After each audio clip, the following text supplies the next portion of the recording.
So good evening, everyone. We are going to start the class with one UPSC previous year question on something which we just did yesterday. So tell me the answer to this, then we'll move ahead.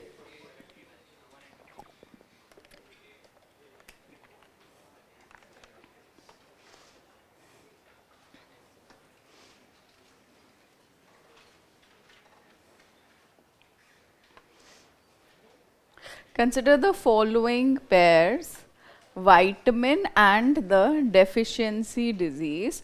Vitamin C and scurvy, this is correct. Vitamin D and rickets, yes. With night blindness, we should have vitamin A. So this is not correct. 1 and 2 are correct. Answer is A, 1 and 2 only. Okay. We will go to the last of the nutrients which we were studying, that is minerals. So this is a micronutrient. What was a micronutrient? Small quantity. Something which is needed in small quantity doesn't mean that its significance is less. It just means that we need it in lesser amount. For minerals, one more thing you need to know is that they are inorganic. Till now, whatever nutrients we studied, carbohydrates, proteins, fats, and even vitamins, they were all organic. Carbon was very significant in their structure, but this here, the minerals, this is inorganic. Okay, just write one line, then we'll talk about the different types of minerals. So, minerals are inorganic nutrients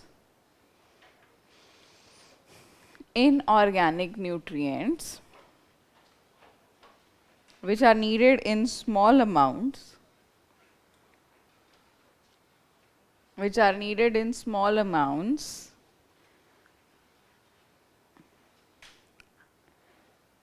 and play a key role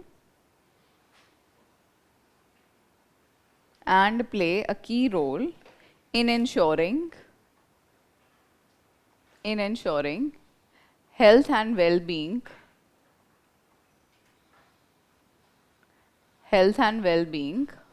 of an organism.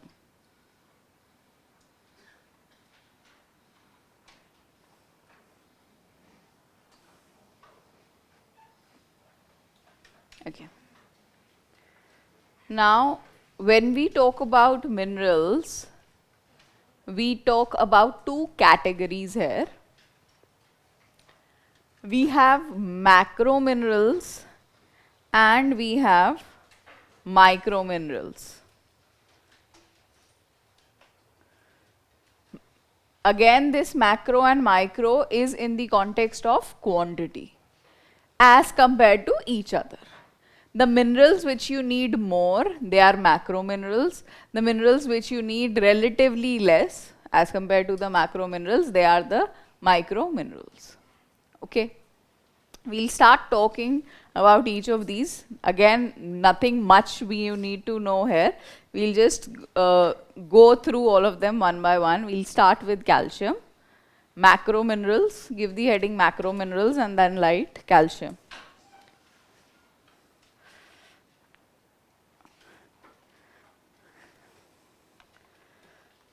What is the source of calcium?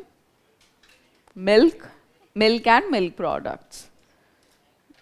Of course, there are going to be many more sources. You can just mention any one or two.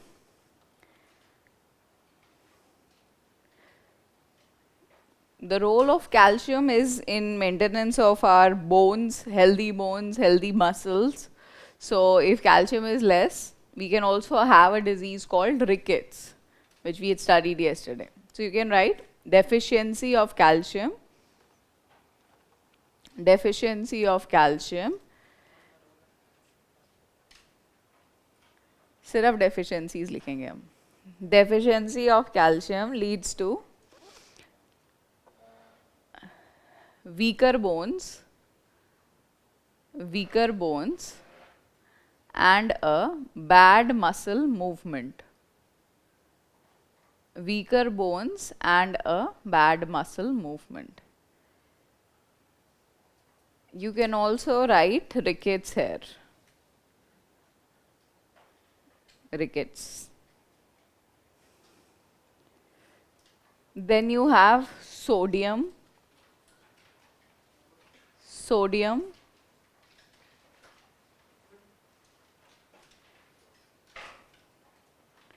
What is the source of sodium?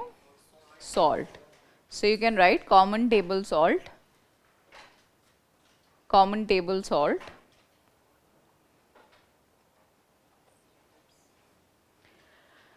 Now sodium's role is there very important in maintaining the amount of fluid in the body, the amount of water. How much water we are going to have in our body, that is very closely related to the amount of salt which we have in our body. So if sodium level is less, we will also be losing a lot of water, which will lead to a condition which you understand as dehydration when there is less water. So you can write deficiency of sodium, deficiency of sodium leads to fluid imbalance,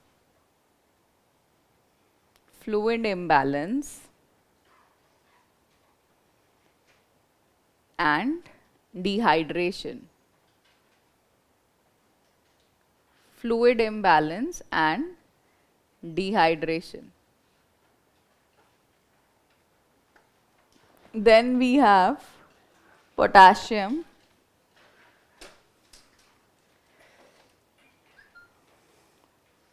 Thank you. Sources would be most fruits and vegetables. Most fruits and vegetables.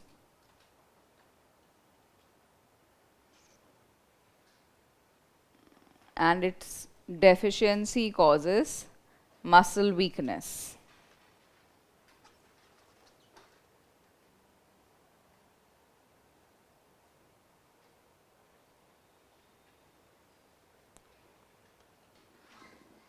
Then phosphorus.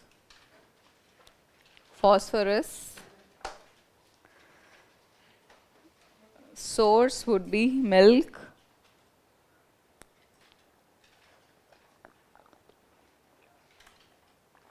Pulses. Milk pulses. And deficiency causes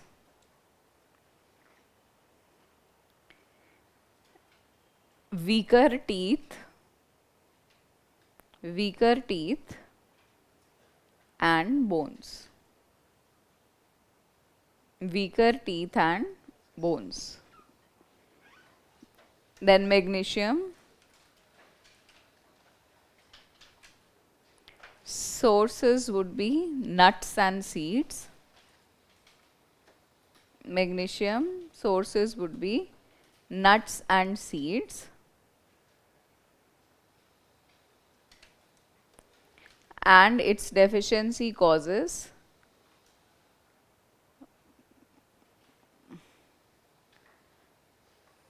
poor muscle coordination. Poor muscle coordination. Chlorine. Again, what is the source of chlorine? Salt again. So salt is basically sodium chloride. So source will be common table salt. Common table salt. And its deficiency, the role will also be the same. Its deficiency causes fluid imbalance,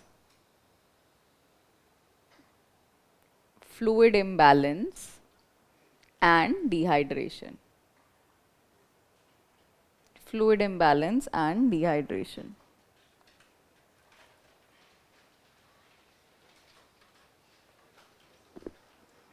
Last one, sulfur.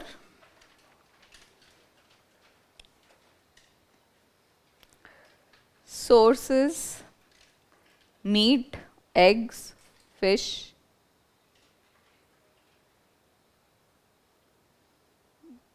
Meats, egg, fish.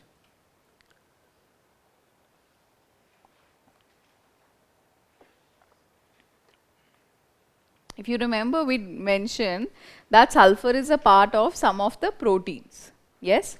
So if sulfur is less, then we'll have protein deficiency in the body. So you can write a deficiency of sulfur. A deficiency of sulfur can lead to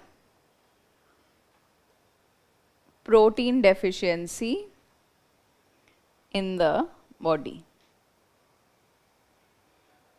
Can lead to protein deficiency in the body. Talking about micro minerals now. See, if you ever get a question asking you to identify कि macro mineral कौन सा है या micro mineral कौन सा है, you have to be very careful if they're asking you for human beings or if they're asking you for plants. There is a list of macro minerals and micro minerals for plants also. But the thing is that for plants, it is going to be different. What is needed more by a plant and what is going to be needed more by your body is going to be different. So if you have to mark a question, please first read it carefully कि plants का पूछा है या फिर animals का या humans का. ठीक है? Iron. Remember hemoglobin? Okay. So iron makes up the structure of hemoglobin. Okay. If hemoglobin is less, what is that condition called? Anemia. Okay. So in this case also, if iron is less, we'll have anemia. First write down sources. Meat, pumpkins, spinach,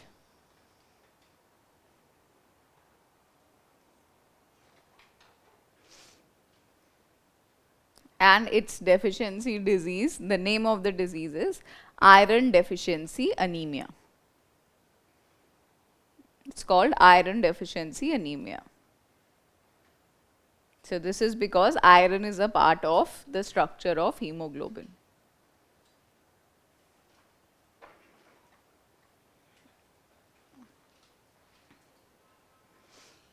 Do you know about Popeye?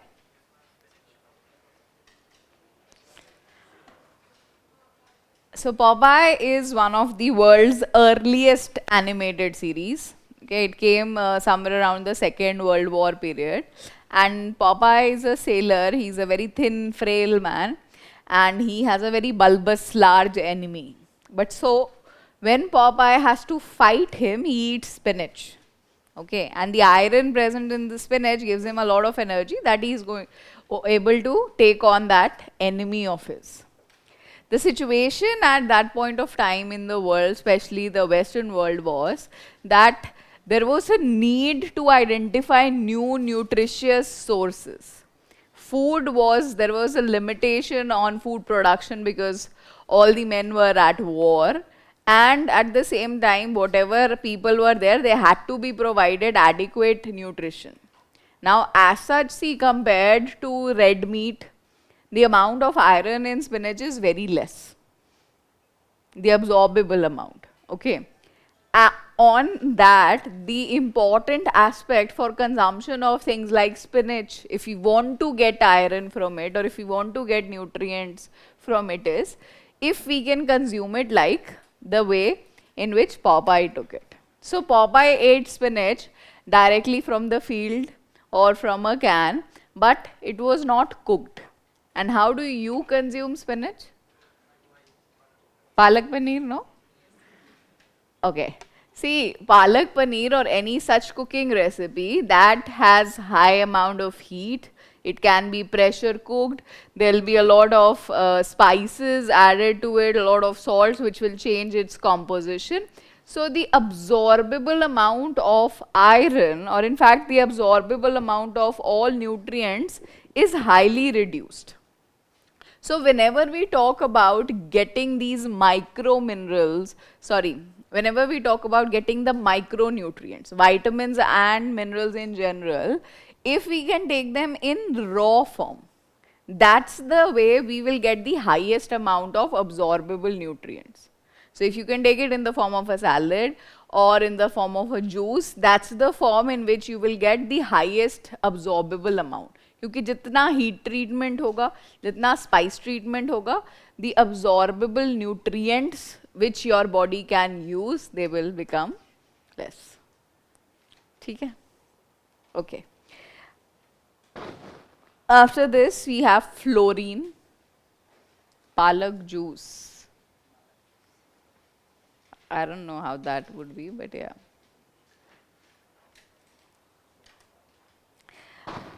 Fluorine. Source of fluorine is drinking water.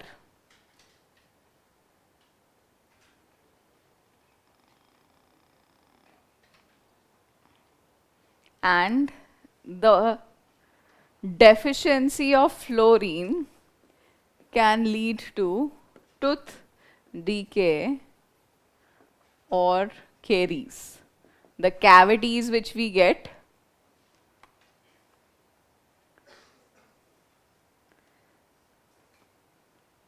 दांत में कीड़ा लगना, okay, that can be prevented with the use of fluorine. So all the toothpastes which you get, they will have added fluorine into that. That's their formulation. If you listen to some of those advertisements also, they'll specifically focus on this fact that this has activated fluoride crystals, and then they'll show you the crystals who come and sit in the toothpaste. Okay. That is very important for prevention of this tooth decay. Okay. One interesting case study I'll tell you about this. You know about this brand Patanjali? Okay. So Patanjali has a toothpaste. Okay. Dant Kanti. Okay. So the whole USP of this brand Patanjali is that they are natural products. Okay, they are making natural products, no artificial ingredients and all those things. This is their UPSC, this is their marketing pitch. But this toothpaste, of course, it has a lot of Ayurvedic natural ingredients like cloves and many other things, but it also has fluorine. See, if it was a completely non-chemically treated toothpaste, like, you know, we have a lot of other things also, like Miswak and other brands are there, which are also natural toothpaste. They are not supposed to have fluorine in that.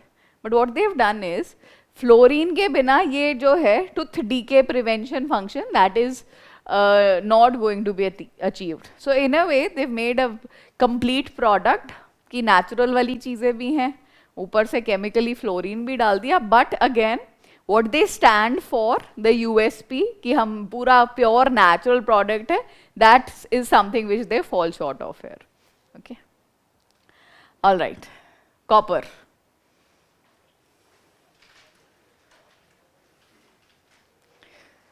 Copper sources would be pulses,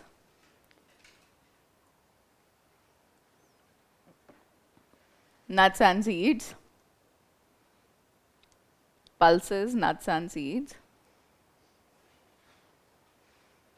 and its deficiency can cause a low white blood cell count. The number of white blood cells can reduce with copper deficiency. Then iodine.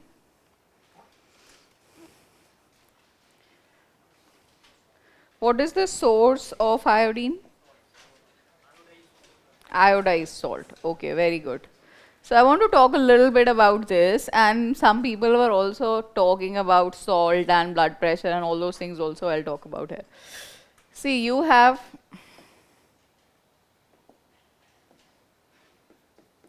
sodium chloride. This is your common salt. This is taken in the lab, chemically treated, and iodine is added to it. Iodine is not present naturally to it, but you will add iodine from outside. This process is called fortification. Fortification means adding micronutrients to a food product.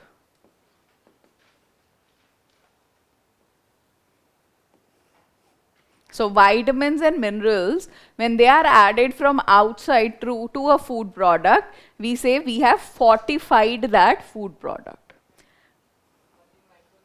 Only micronutrients, yes. Vitamins and minerals. Macro तो इतना major part होता है कि आप additionally add नहीं कर सकते उसको, ठीक है. that will be a category of this own. This usually is in very small amounts, so micronutrients only here. Okay. Yeah, I'll tell you about that. Himalayan salt also. Himalayan salt जो होगा उसमें iodine नहीं होगा, ठीक है. Himalayan salt का rock salt, जितने भी और तरह के सॉल्ट हैं, सेंधा नमक, black salt somebody had mentioned, उनका composition more or less यही होगा, sodium and chlorine. All natural salts will not have iodine. Okay. Now the logic of adding this iodine is that iodine is very important in our body. There is a hormone called the thyroid hormone. The very structure of this hormone contains iodine. तो iodine इस structure का part है, इस hormone के structure का part है. Other than this iodised salt, we do not have good sources from which we can get iodine. Like seafood is a very good source, but for most of us, seafood is not the predominant thing in our diet. Okay, we are not dependent on seafood for our diet. So that means we had to find a way in which we could get iodine even when we are not consuming the seafood. So the easiest way to do this was to add it in something which everybody will be using, and that was salt. So for iodine, the source you have to write is iodized table salt. Have you seen those ads telling you to eat iodized table salt? Very big government campaign. So what do they talk about? So they tell us that iodine की कमी से किसी को भी खेंगा हो सकता है. Have you seen those ads? No? YouTube Premium now? No ads ऐसा? Okay. अब नहीं आती हैं? अच्छा, ठीक है. So, with the deficiency of iodine, the disease which we can have is goiter. Okay, the name of the disease is goiter, and goiter is basically deficiency of thyroid hormone.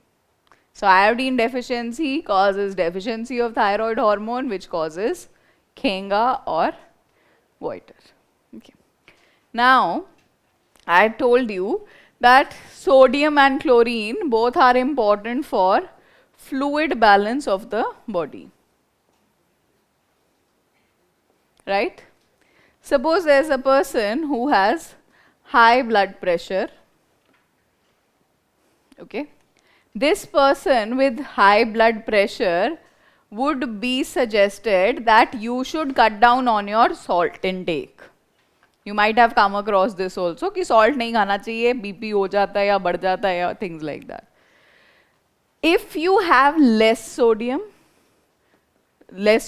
chloride, okay, that means you will also have less water. Less water means it will result in less, or you can say lowering of this blood pressure, which is high. So that will help in bringing this to normal range.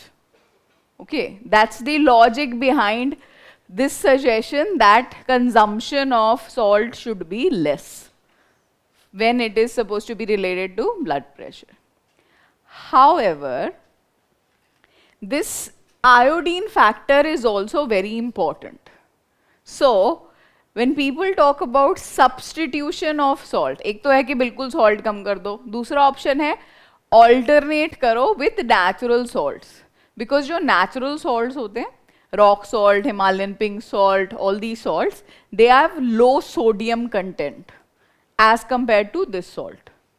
Okay, so because of this low sodium content, this again purpose will be solved. So that's why also there is this idea that you should shift to natural salts. But you will not be getting iodine in that case.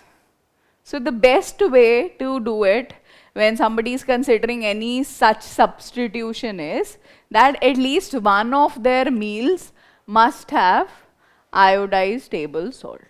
Okay? So complete replacement is not ideal because you need iodine in your diet. Okay? Okay. One more, zinc.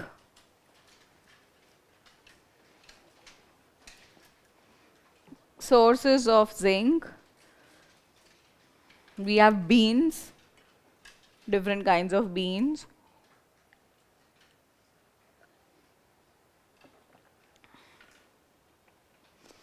And eggs. Eggs. Its deficiency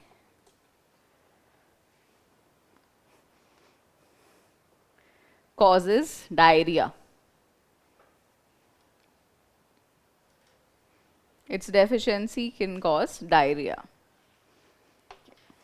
See, diarrhea is a very common symptom to many different kinds of diseases, and this is a condition which can be very easily treated, but in a country like ours there is a very large population which dies from diarrhea, especially the children. They experience such severe loss of fluid that they can actually die from this. Have you heard about ORS? So ORS is a very simple treatment option for a case of diarrhea. This is a solution, oral rehydration solution. It was recently in news also, if you have followed that. So the doctor who made this, Dr. Mahalambis, he has died recently and he was also given the Padma Vibhushan this year. So this formulation, the ORS, this is supposed to replenish whatever fluids are being lost through diarrhea. And the full treatment includes zinc tablets. ORS with zinc tablets, that's the government program for management of diarrhea. So that zinc is supposed to stabilize the system so that further loss of fluid does not take place. Okay. In earlier stages of life where people were getting iodine, if there are any sources.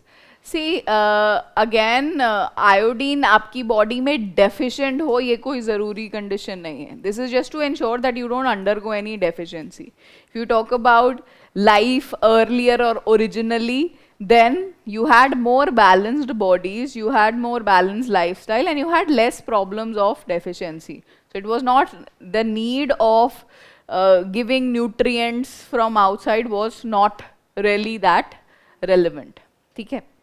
Now this is just to ensure because on a very large scale iodine deficiency was happening. So this idea kind of came in response to that. That's how you can think it.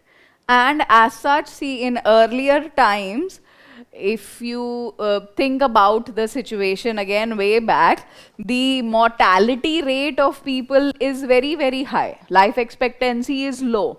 And one of the reasons for all of this was that we did not understand a lot of these nutritional concepts. Okay. That's why now if life expectancy has crossed 60 in almost all parts of the world, it was less than 30 also at some point of time. It was because of a lot of these conditions. So you have to take that aspect also in when you think of such statistics. Can other salts also be fortified? Yes, they can. Anything can be fortified. Goiter. Rice fortification is in news. Rice fortification में vitamin A add करते हैं rice में. That's the idea. We'll talk about one example of that also when we discuss some things in genetics. What happens due to excess of fluorine? See, excess of fluorine से भी disease हो जाती है. The name of the disease is fluorosis. Fluorosis में the color of the teeth changes. You have whitish yellow patches on the teeth, which you might have observed in a lot of people's teeth. So if the drinking water, which is our source of fluorine, has excess amount of fluorine, then that can happen. In very severe cases, even the bones can become damaged because of fluorine. Okay, iron tablets as instead of natural source. See, supplements versus natural food, you need to understand this, that there is a point till which a natural food can help you. That is for maintenance. But if somebody already has a deficient condition, okay, जब कोई चीज normal level से बहुत नीचे चली गई, and it starts showing some symptoms of deficiency, then if you think that you will be able to cover that up with natural foods, it is not a very wise option. Because like I told you, the amount of nutrients which we get from different food items is lesser, absorbable amount is lesser. तो वो normal जब आपकी body का level है उसको maintain करने के लिए ठीक है, लेकिन जब already कम है, think of yourself as a situation where there is a disease, some damage has happened, that you have to correct immediately, or that you have to correct soon within a short period of time. So in that case, supplements will be an option which you will have to fall to. Okay, like suppose iron deficiency causes anemia. And anemia is very common in India, in children, in females it is very common. So if normal female hemoglobin level is supposed to be 12, there are so many females around you who are running at even 5 hemoglobin, 5 grams.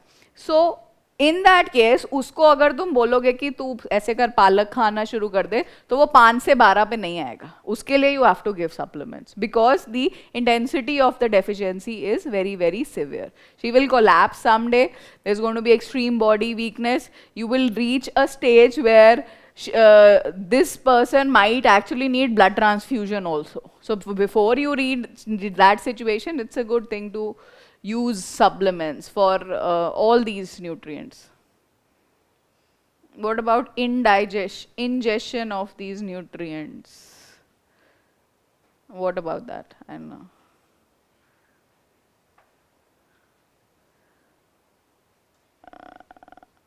Milk will also be reduced on heating, yes. Some amount of nutrients with heat. Excess of minerals. See, excess भी problematic होगा. ठीक है, ऐसा नहीं है नहीं access problematic होगा. For a lot of nutrients, when they are extra, the body has a very easy way of removing them. Like water-soluble vitamins. We had studied water-soluble vitamins. If you have excess of water-soluble vitamins, then it's not really a problem. The body will remove it from the body. Okay. But for many other nutrients, like if we opposed to this, if we talk about fat-soluble vitamins, if they are extra, there can be some problems. So ideally, it should be a balance. Okay, I guess this is it.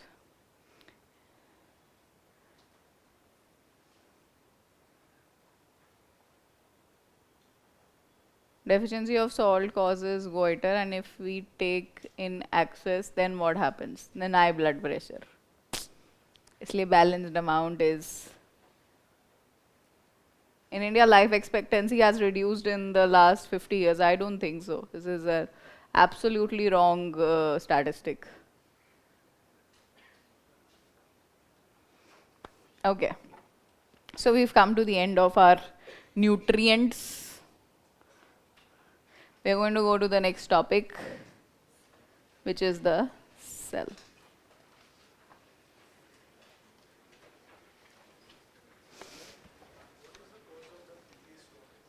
What is the cause of kidney stone? So there are some agents in our body again which can be in access, and the kidneys basically are doing the purpose of removing wastes. तो जो चीज़ extra है वो पहले kidney तक पहुंचेगी in the form of for the purpose of waste removal. But if it is beyond the potential of the kidney to remove it, or if there is some problem with the working of the kidney, or suppose water is less, the most common cause of kidney stones is water required to flush out that waste is less. So they can get deposited. The two main things which are present in that stone, one is of course calcium, and the other one we call it oxalate or oxalic acid, which is present in some things like tomatoes, spinach, cucumber. Gaurav, is there a problem with the video? So should we stop? अच्छा वो हुआ statue.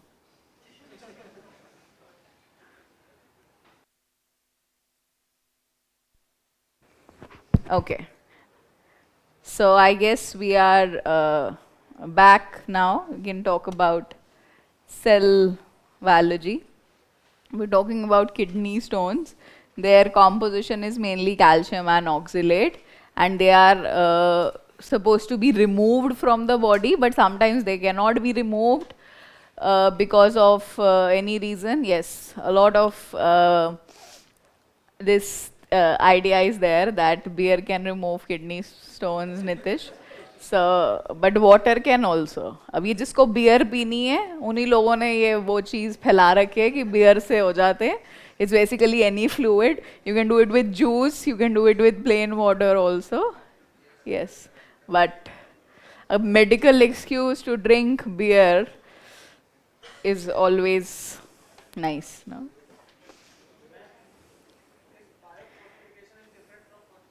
Biofortification means जब हम living organisms में से use करेंगे कुछ. Sodium और क्लोरीन में आप केमिकली आयोडीन ऐड करोगे, ठीक है. We will also read about examples where you can use some living organism, जैसे एंजाइम कोई ऐड करके कोई चीज आप बनाओ, ठीक है. बायोलॉजिकल एजेंट यूज करके आप यही प्रोसेस करो फोर्टिफिकेशन का, that will be biofortification. Okay. So we're going to talk about the cell, what the cell does, what it is.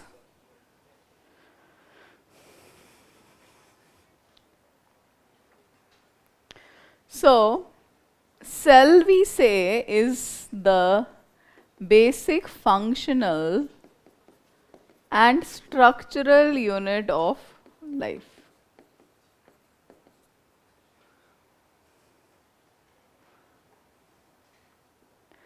Structural means in terms of structure of all living organisms, smallest organism bacteria से लेकर largest organism blue whale तक, all organisms are going to be made up of the cells. So structure of all organisms is made up of cells. In terms of functions, whatever functions we associate with life, जैसे कि we say living organisms will do digestion, living organisms will do respiration, living organisms will do excretion, etc. etc. जितने भी processes हैं for life to be possible, okay. A cell is that smallest unit which is capable of doing all these functions. So these functions which make up life fundamentally can be all done by a cell. So in that sense, a cell is a complete unit. Okay. Let's write one line about the cell. Cell is the basic structural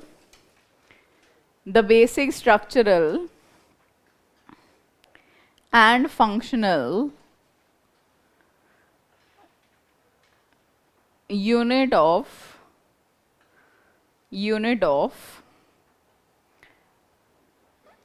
all known forms of life.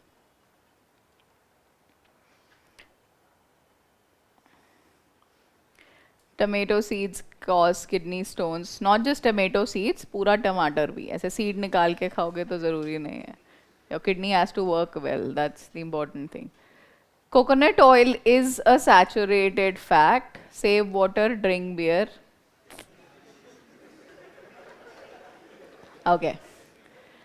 So let's talk about the types of organisms based on the number of cells now.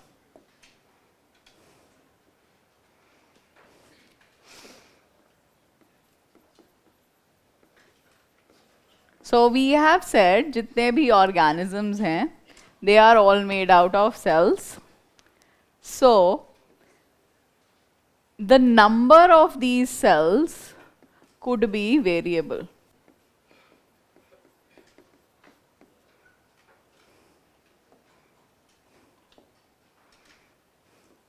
We have unicellular organisms. Now uni means one. There's only one cell. And we have multicellular organisms. This is more than one cell. When there is just one cell, all the activities, all the life processes will have to be done by that one cell. If there are more cells, then there is a possibility of specialization. जैसे कि digestion in your body could be done by the stomach. Special cells are dedicated to that purpose. Respiration in your body can be done by lungs. Again, they are cells which have taken a specialized function. So multicellular में बहुत सारे cells हैं, they can take different functions. But unicellular में everything will have to be done by that one cell. Okay. So write down unicellular organisms.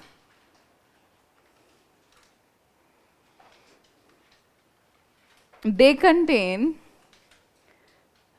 only a single cell. They contain only a single cell which performs all the life processes.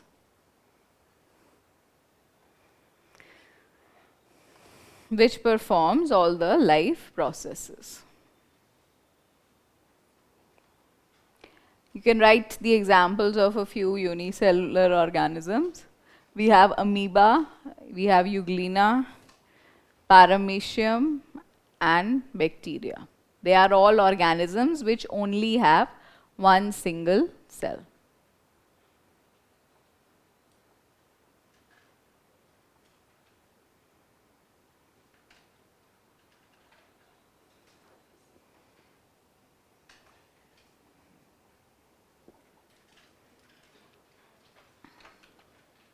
Multicellular organisms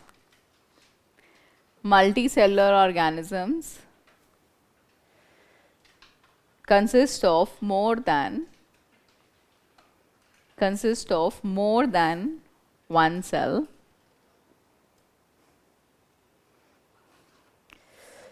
The different cells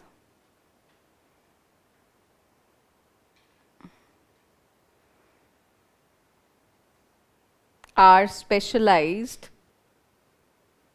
The different cells are specialized for different functions.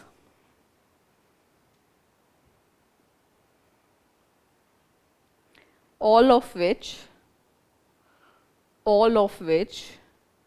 coordinate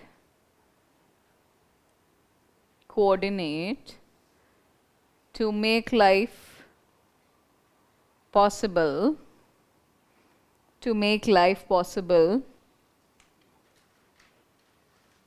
for an organism, to make life possible for an organism. Okay. Here are a few examples. You have an insect, you have plants, you have animals, or you can write humans. They are the multicellular organisms.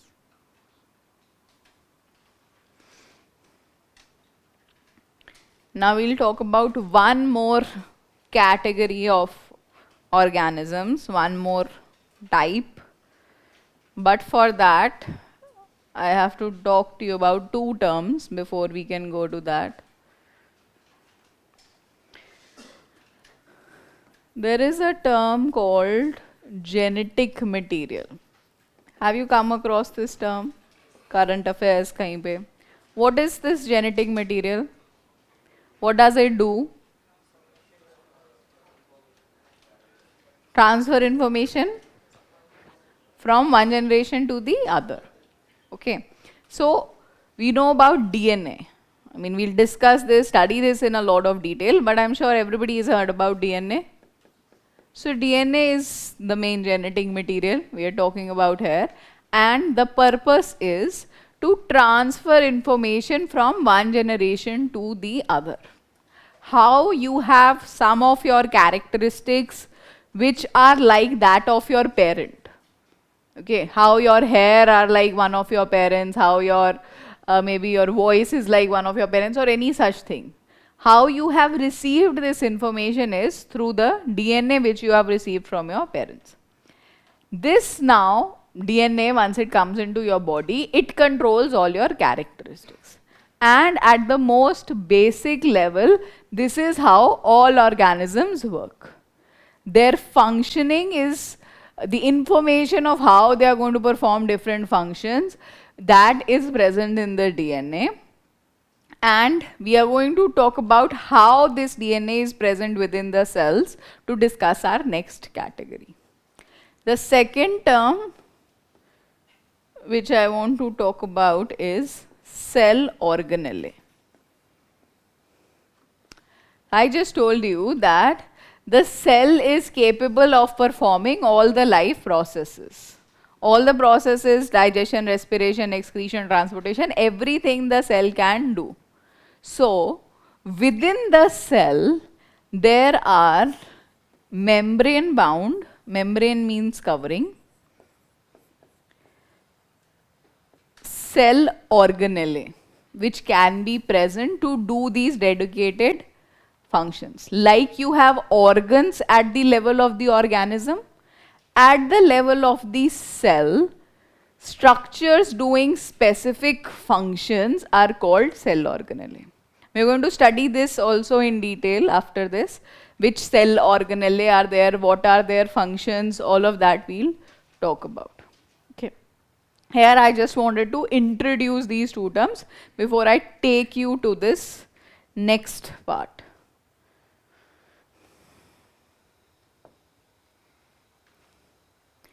We have the two category of organisms called eukaryotes and prokaryotes, and this type is based on organization within the cells.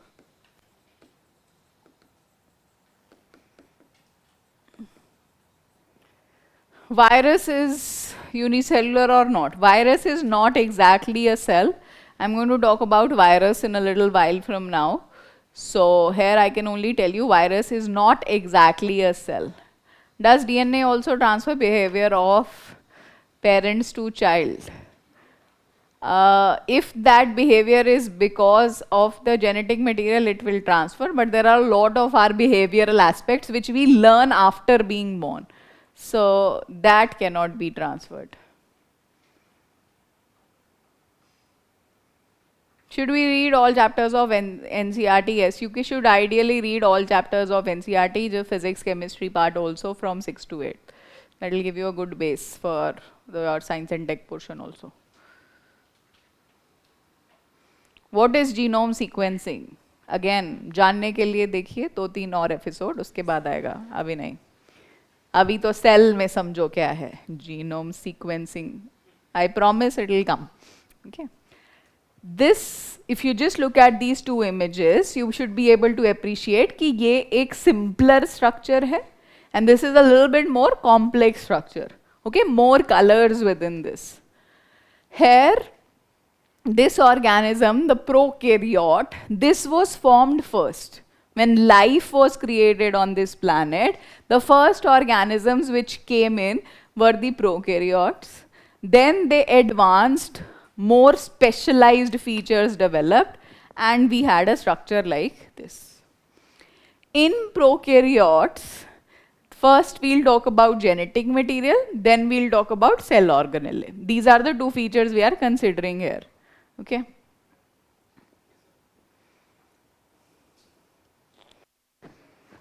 Okay. So, let's talk about the DNA present in prokaryotes. This central structure, this is its DNA. It's closed at all its ends.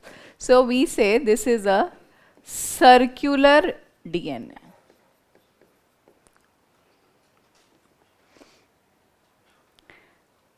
In eukaryotes, we have specialized structures as DNA which are called chromosomes. You might have heard about chromosomes. Chromosome क्या है? Chromosome is a rod-like structure of DNA.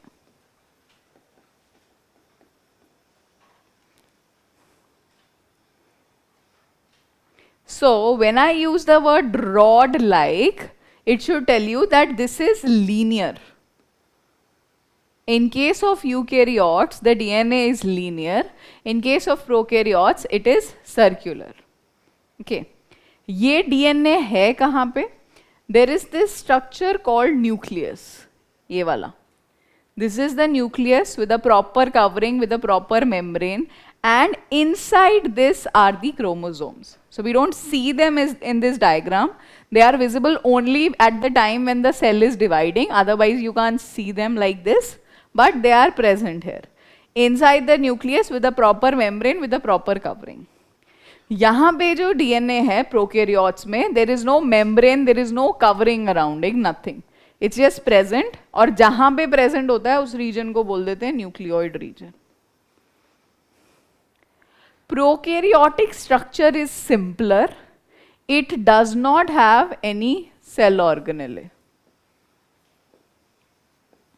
The specialized structures which perform different activities, the cell organelle, they are not present in prokaryotes, but in eukaryotes, these membrane-bound cell organelle are present.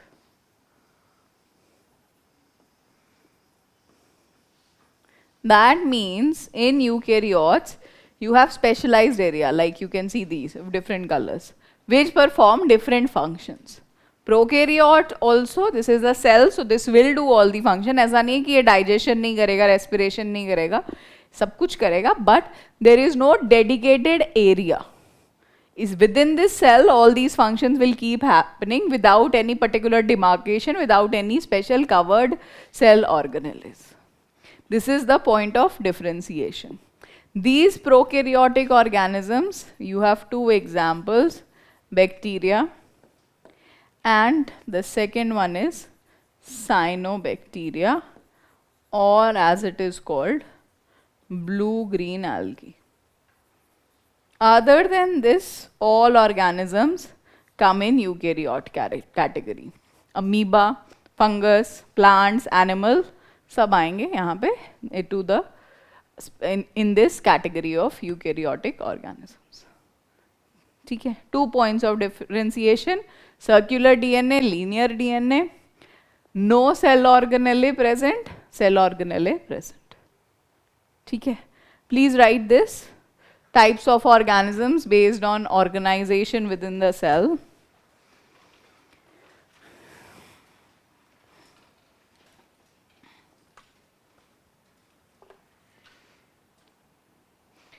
types of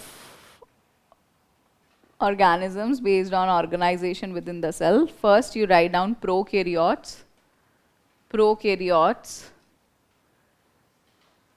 Now, prokaryotes will always be unicellular because their structure is very simple. They cannot exist in multicellular form. यहाँ पे eukaryotes में we can have both. Okay. We can have unicellular also, we can have multicellular also. So please write prokaryotes are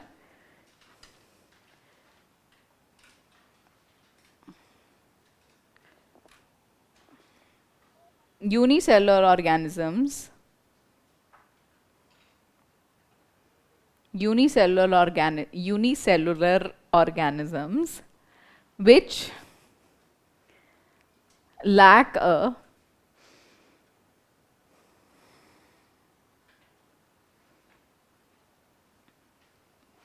membrane bound nucleus,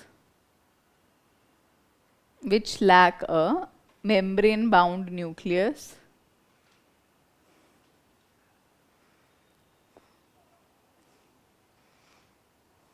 and cell organelle.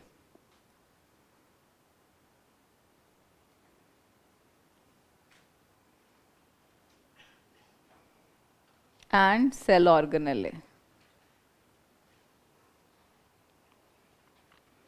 The genetic material DNA, the genetic material DNA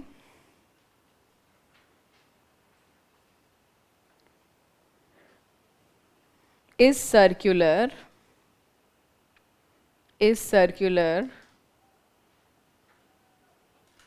and is present in the nucleoid region.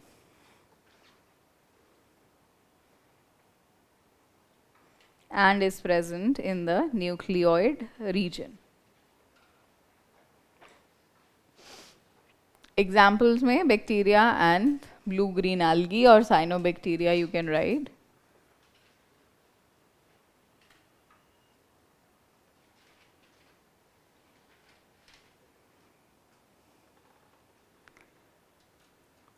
Then eukaryotic organisms or eukaryotes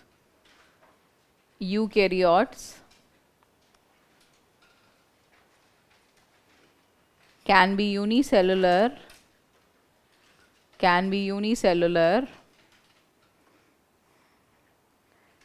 or multicellular,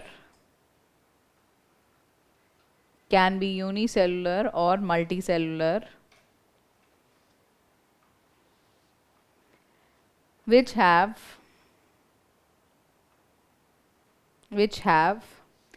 a membrane bound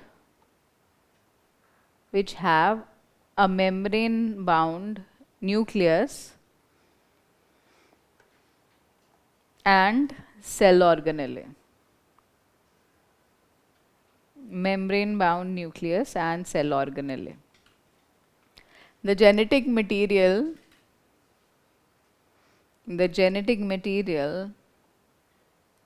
DNA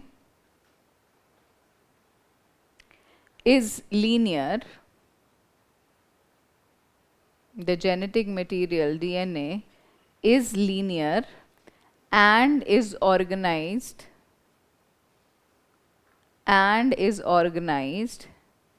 in the form of rod-like structures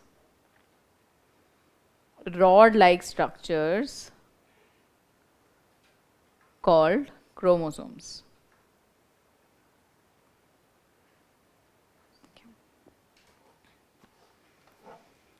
Now we are going to talk about the different examples you can write here. You can write amoeba, you can write fungus, you can write plants, animals.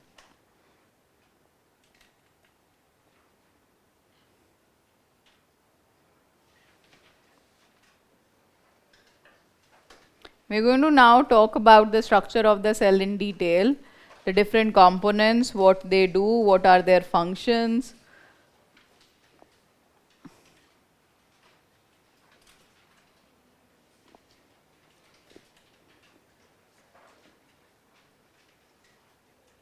So your topic is structure of the cell.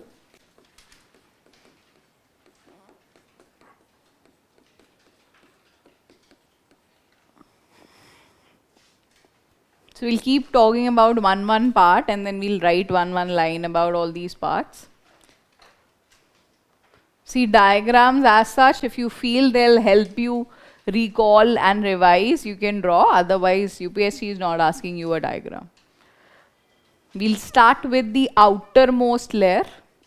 So her cell का एक outer layer है, outer covering है, that is called cell membrane, or it is also called plasma membrane.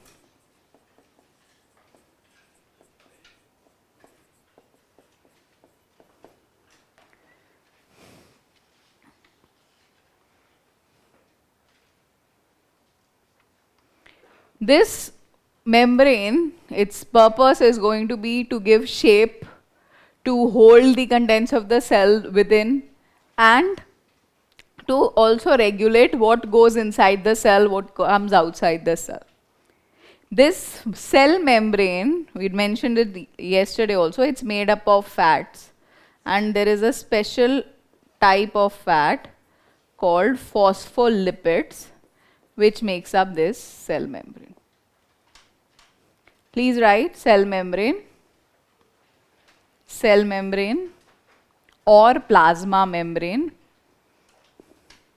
Cell membrane or plasma membrane is the biological membrane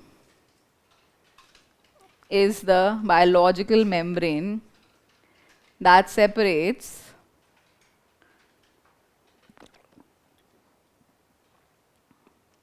the interior of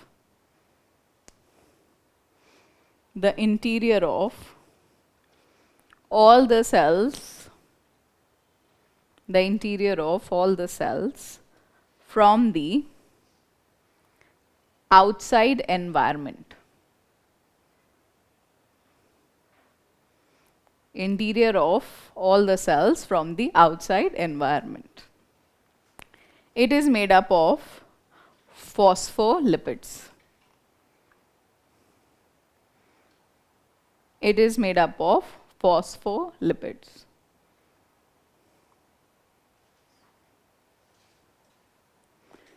Sometimes what happens is that along with this cell membrane, there is another additional layer. So cell membrane will be there in all cases, but sometimes in addition, there is an additional layer for extra support and protection, and that is called the cell wall. Okay. We mentioned plant cell wall, if you remember, when we were studying carbohydrates. Can you tell me what it was made up of? Cellulose. The cell wall was made up of cellulose. So plants में cell wall होता है, bacteria में cell wall होता है, and even fungi. So you can write cell wall. Cell wall is the structural layer.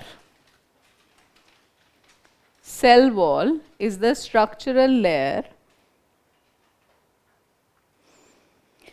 surrounding the cell membrane,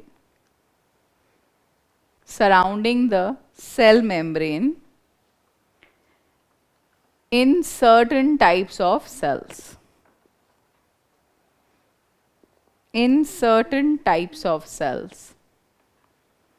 It provides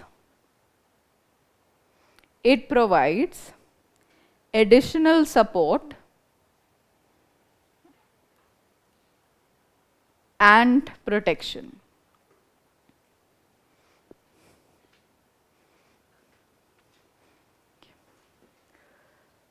Plants, you can write this. Plants cell wall is made up of cellulose. Bacterial cell wall is made up of peptidoglycan.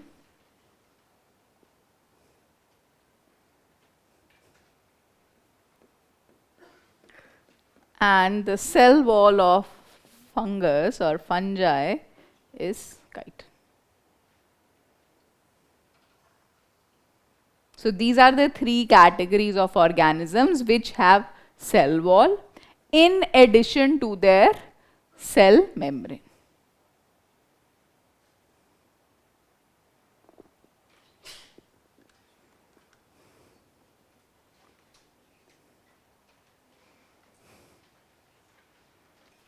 Now after this, we are going to go inside the cell. If we talk about what is there inside the cell, we say there is a nucleus and the rest of the medium, the liquid medium, that is the cytoplasm. So there are two main components inside nucleus. Nucleus we have just now studied. What is there in the nucleus?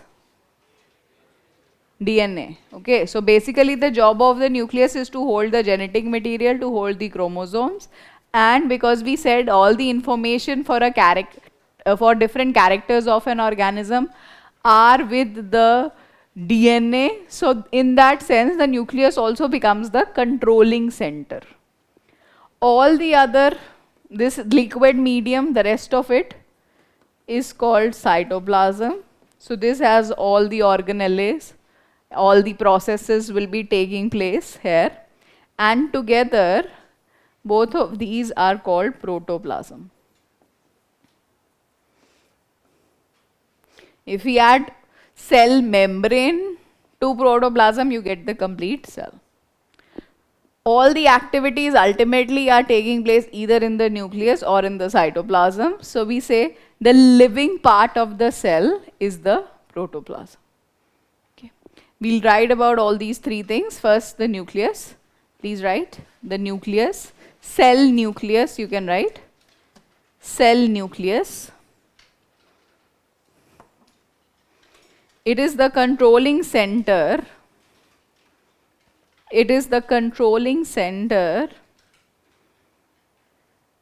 of all the activities of the cell.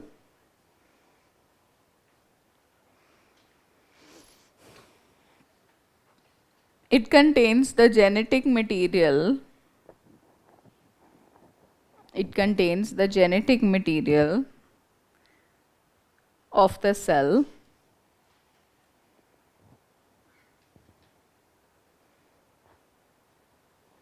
It is generally spherical in shape,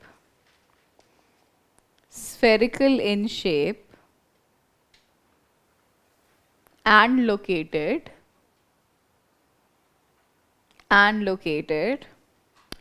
in the center of the cell.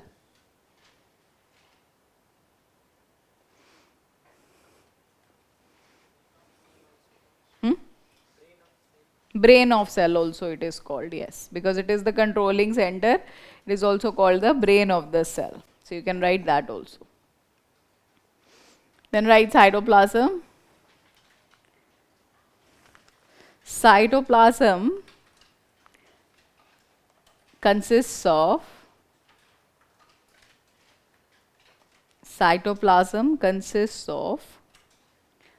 all the components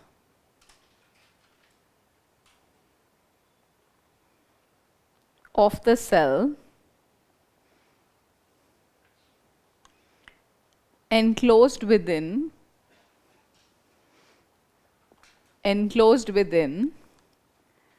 the cell membrane other than the nucleus.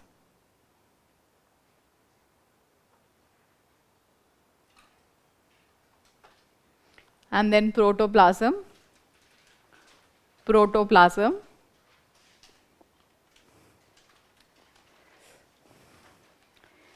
It is the living part.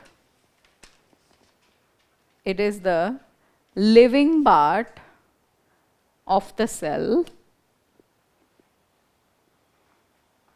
Living part of the cell, which includes the nucleus and the cytoplasm. Which includes the nucleus and the cytoplasm. Now we'll talk about mitochondria. I haven't been able to figure out this, but everybody remembers mitochondria. Yes, mitochondria is the powerhouse of the cell. This everybody remembers. In fact, I feel that this is the only thing which people remember from school biology, that mitochondria is the powerhouse of the cell. Why this is the powerhouse is because this is the place where energy is going to be produced within the cell. It is the site center for energy production, making it the powerhouse of the cell.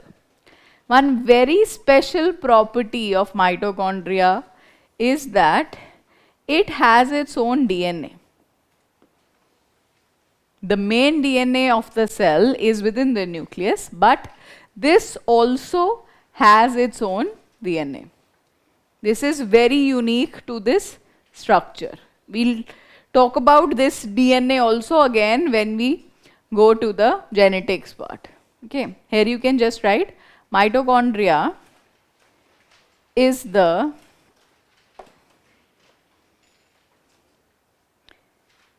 site for energy production. Mitochondria is the site for energy production in the cell and is thus called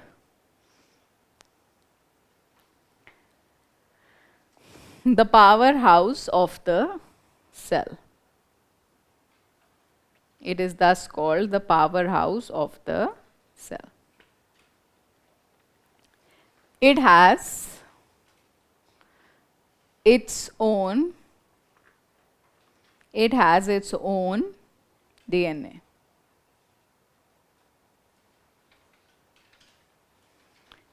Why is there a need for plants and bacteria and to have extra membrane? So this is basically because it kind of gives them an advantage to survive in adverse condition. This is kind of an extra protection and support. So it gives strength to their bodies and it gives them the extra protection. So any adverse conditions which they face, they'll be able to sustain or live better in them as compared to the other cells. Okay, that's the point. After this, let's talk about ribosomes. These are small structures present throughout the cells and their purpose is protein synthesis. Making proteins in the cell is their job. And again, ribosomes will be very important again when we go to genetics because protein function we'll study there. Another organelle which is there is endoplasmic reticulum. This is like the transport network. So within the cells there are a lot of tubes. You can think of this as a system of tubes which will help to transport material from one place to the other. जैसे कि यहाँ से nucleus से किसी चीज़ को cytoplasm में आना है या फिर from one part of the cytoplasm to the other, there is a system of tubes, system of sheets which will help in this transportation. These tubes or sheets are called endoplasmic reticulum. These endoplasmic reticulums can sometimes have attached ribosomes to them. If they have attached ribosomes, we call them rough because the appearance, if you can see here, it gives a rough textured appearance. If these ribosomes are not there, they will be called smooth, जैसे कि यहाँ पे. If the endoplasmic reticulum is rough, it will also be involved in protein synthesis because that's the job of ribosomes. And the smooth one is involved in manufacture of fats. Okay, let's write about both these things. First, you'll write about ribosomes. Please write the term ribosomes. They are the sites for protein synthesis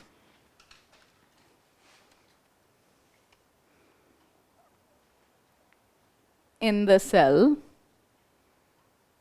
They are the site for protein synthesis in the cell. They can be present freely.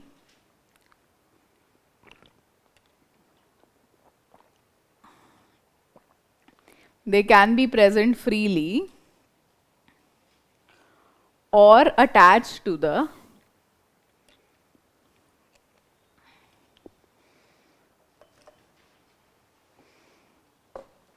endoplasmic reticulum.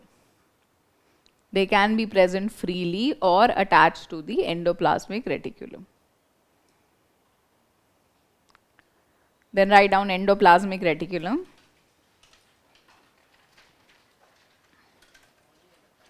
Endoplasmic reticulum, yes. It is a large network. It is a large network of tubes. A large network of tubes which act as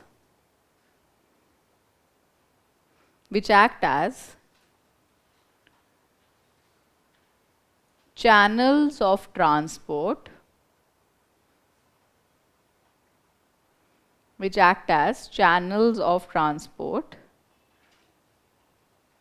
within the cell.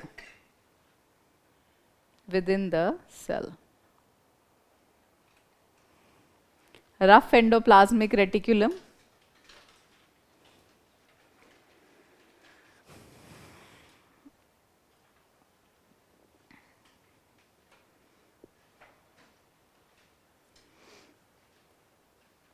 It contains attached ribosomes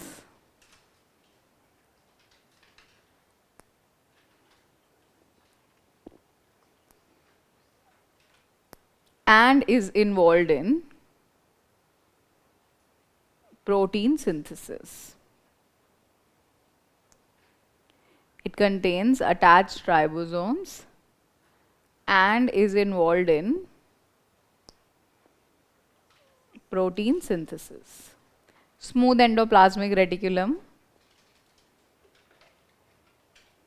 Smooth endoplasmic reticulum does not contain attached ribosomes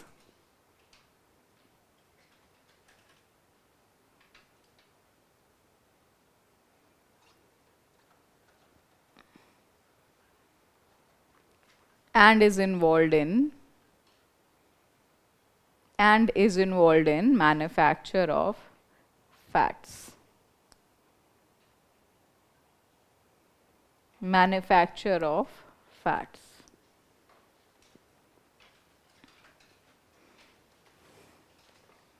So if we get a question asking which of these could be involved in protein synthesis, then you'll have to select ribosomes also, endoplasmic reticulum also.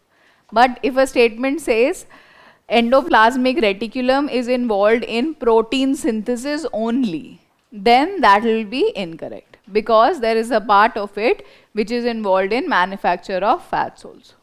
Okay.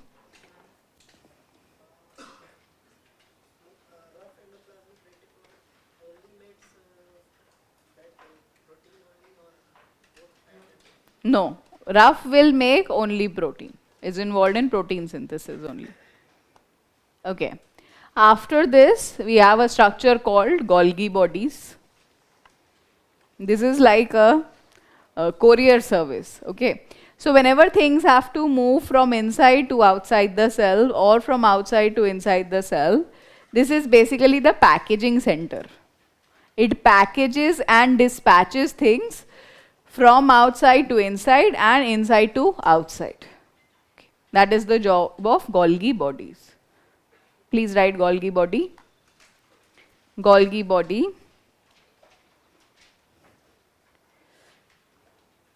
It packages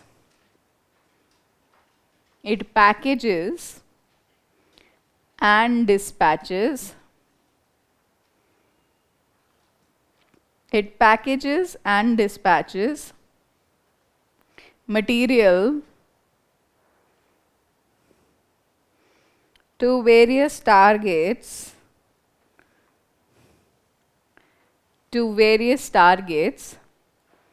inside and outside the cell. To various targets inside and outside the cell.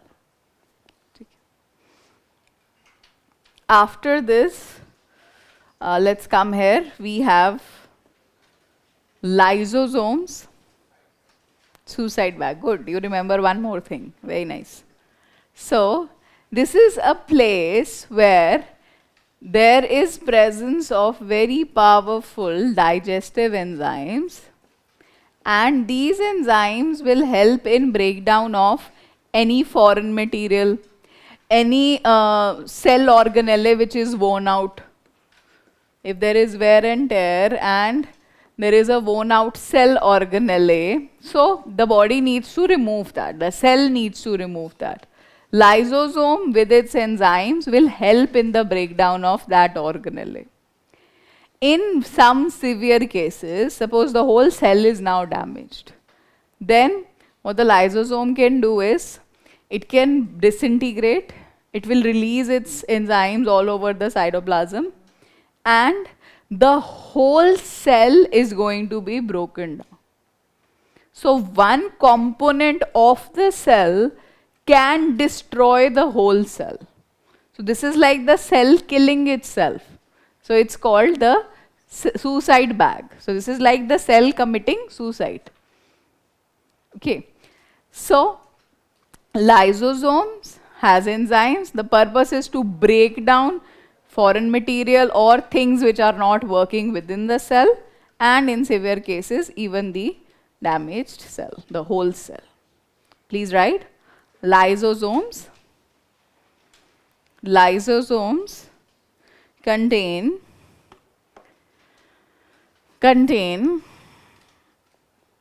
powerful digestive enzymes,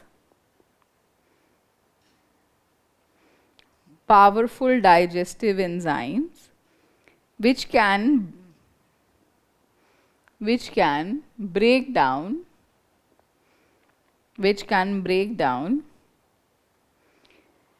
any foreign material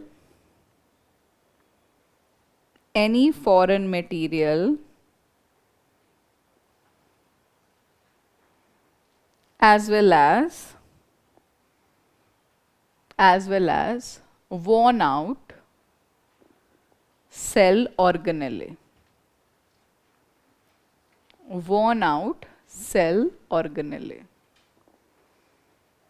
It can digest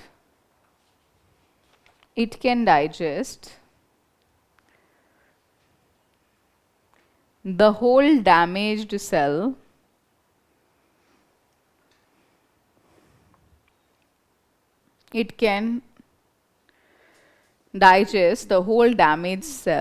making it the suicide bag of the cell.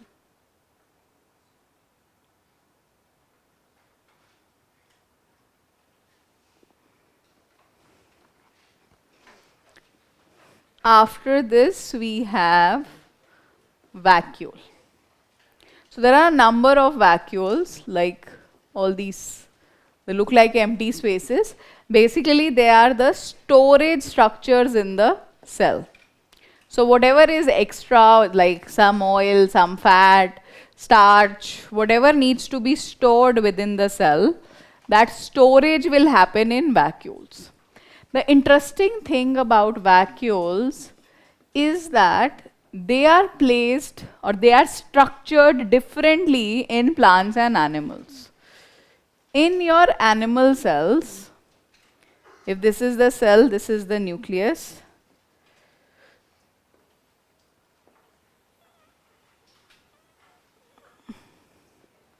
There are multiple small vacuoles. Many small vacuoles which do this purpose of storage. In your plant cell, there is one large vacuole. Just one. Purpose, function is same in both the cases, but the form and structure is different. This vacuole in plant cell is so large that the nucleus, which was supposed to be in the center, that's actually pushed to the side. It's on the periphery because of the size of this vacuole. Please write, vacuoles are the storage structures. Vacuoles are the storage structures of the cell.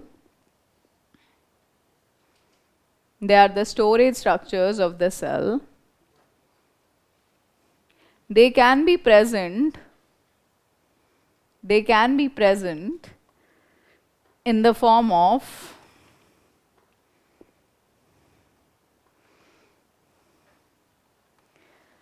a single large structure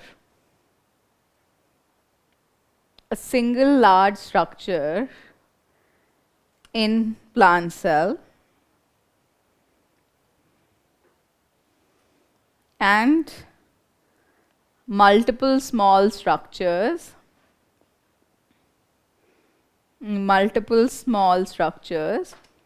in animal cells.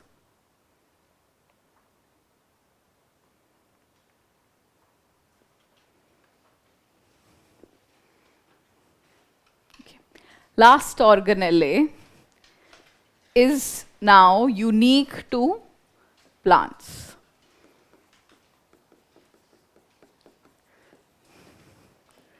The organelle is called plastid. It also has its own DNA, and its job is to hold pigments which give different colors to different parts of the plant. Like green color of the leaves, color of the flowers, color of the fruits. All of these colors are because of different chemicals, different pigments present in this cell organelle, the plastid. Present only in the plant cell. Please write plastids. Plastids are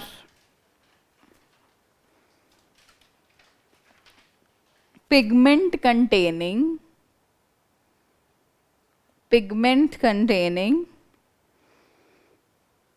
structures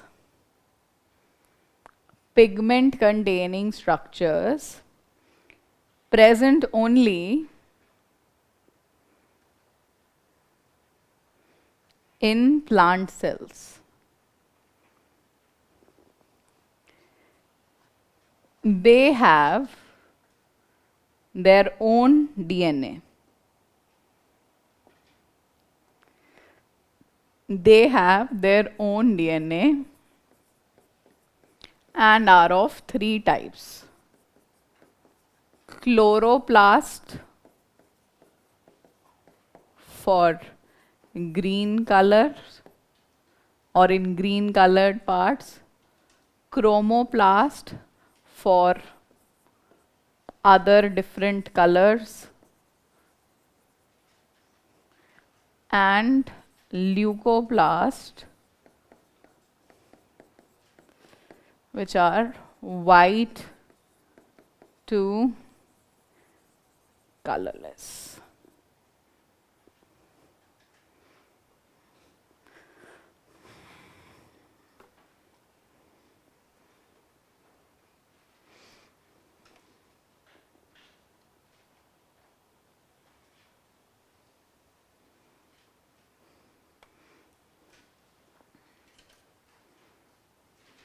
Okay, so this is the end of our structure of the cell.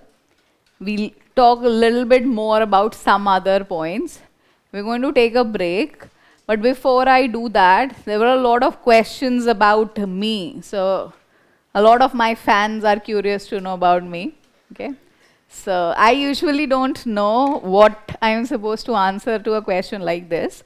But what I can tell you is I come from a town in Punjab called Ludhiana. And I was born in a family of doctors, which automatically led to my initial inclination. I became a dentist. And doing that for 5 years made me realize that all the non-surgical parts of my job are what attracted me most. So that drove me towards a more sense. I was more inclined to things like community medicine and diagnosis. And then I started preparing for UPSC. I came to Delhi, and now, since then, social science I've found, you can say, more gratifying, more fruitful in a very personal sense, if I talk about as a person. So I have been into this. Of course, because of my background, I do teach biology, but I'm more driven towards core social sciences, like history is one of my very big passions.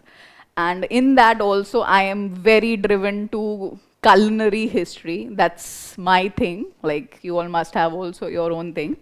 And as far as this profile or where I'm sitting now, I've been associated with Vision IS for 6 years, a little more than 6 years now.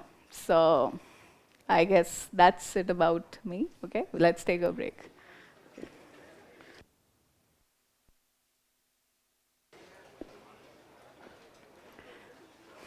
Please switch off the AC number 23.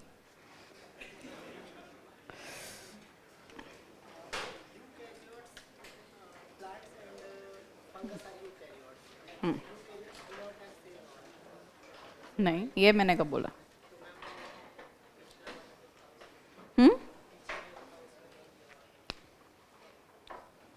उसमें नहीं दिया हुआ था. Okay. That doesn't mean that eukaryotes cannot have a cell wall. They can have cell wall. Okay, there is no limitation to that. Eukaryote का integral meaning यही है that they have chromosomes, they have a nucleus, and they have cell organelles. Okay, that's it. Is the DNA present in the mitochondria the same as in the nucleus? No, it's not the same. That's why we use the word it has its own DNA. That's not common to the DNA of the cell. This DNA present in the mitochondria or present in the plastid for that matter is a very, very small piece, very small in size, and it is different from the nuclear DNA. Now, based on the features which we have already studied, you have to tell me this. We'll compile and write what are the differences between plant cells and animal cells. So what are the points of differences here? Cell wall, okay. Okay, small vacuole. So you can write this on your own. Here you have presence of cell wall. Here no cell wall.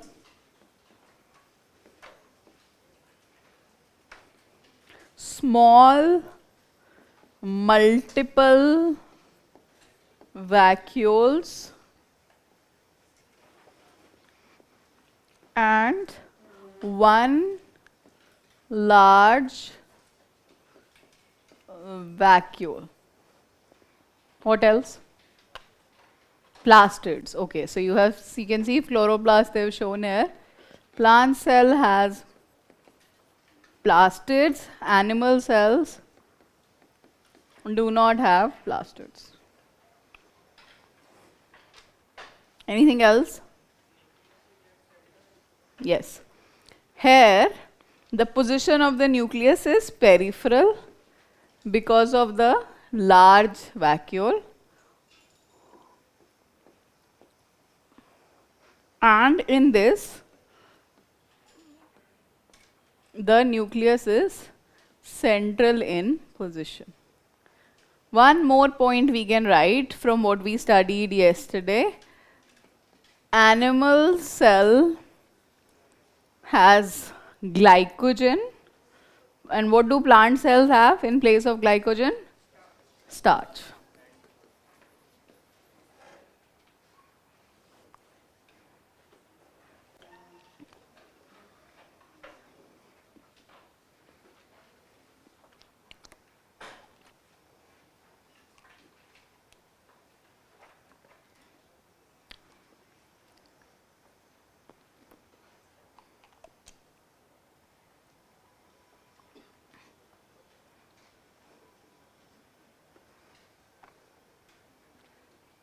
Now let's solve a UPSC question based on what we've studied here.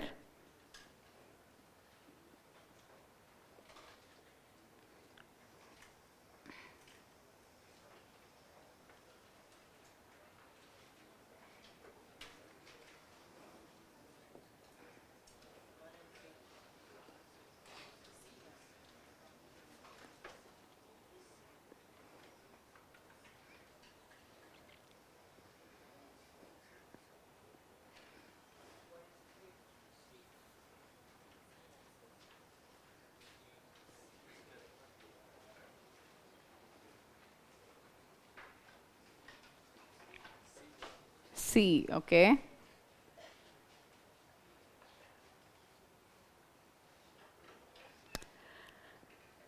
Which of the following statements are correct regarding the general differences between plant and animal cell? Plant cells have cellulose cell wall, whilst animal cells do not. Is this statement correct?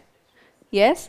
Plant cell have cell wall, and then they've specifically asked you what this cell wall is made up of. It is made up of cellulose, and animal cells do not have this cell wall. So this is correct. Then plant cells do not have plasma membrane, unlike animal cells which do. Plant cells have cell wall, but that doesn't mean that they will not have plasma membrane or cell membrane. Plasma membrane is also present. Cell wall is in addition to that. Plasma membrane will be present in plant cells also, animal cells also. So this is incorrect, giving us the answer C, 1 and 3 only. Mature plant cell has one large vacuole, whilst animal cell has many small vacuoles. This is also correct, but without this also we were able to reach the answer, which, like all of you have said, is C, 1 and 3 only. Okay? Okay. Now, based on the basic features of cellularity of an organism being eukaryote or prokaryote, we are going to be dividing organisms into 5 kingdoms. We are talking about classifying organisms into different categories based on their features. This is one of the simplest and the most acceptable classifications in the world. You have prokaryote organism, then you have a group called protista, then you have fungi, plants and animals. Let's talk about the features which we have studied and how they show in this. I'll write the 5 groups. You can write just like this. We don't need a lot of details here. First kingdom is Monera.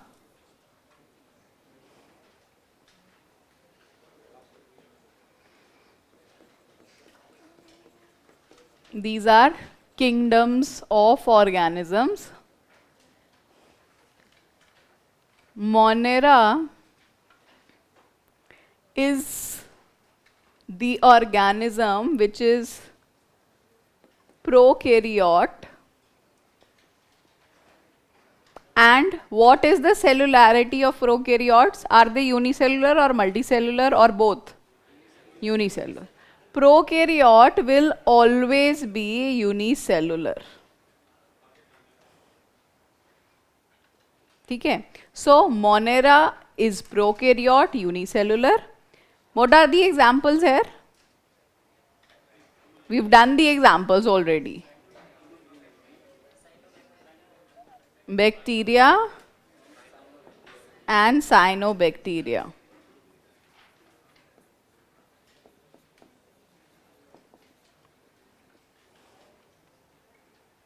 Okay. So all the prokaryotic organisms on the planet come into this kingdom called Monera. The second group is called Protista, and here you have eukaryotes which are unicellular. See, eukaryotes can be of both kinds, unicellular also, multicellular also. So here all the unicellular eukaryotes are going to come. Can you tell me an example here? We studied the examples of unicellular organisms. उसमें से ढूंढो. Yes. तो bacteria तो आ गया इधर Monera में. All the other ones, amoeba, paramecium, euglena, they are all protista.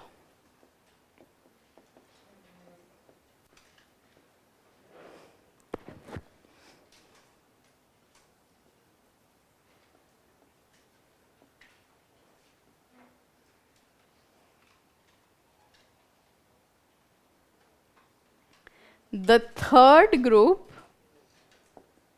is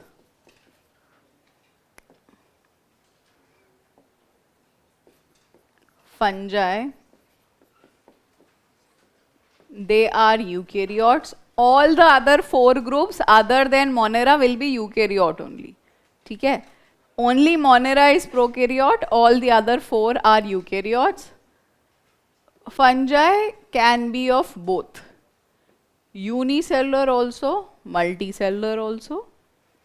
Example of common fungus, we have mushrooms. Yes, yeast.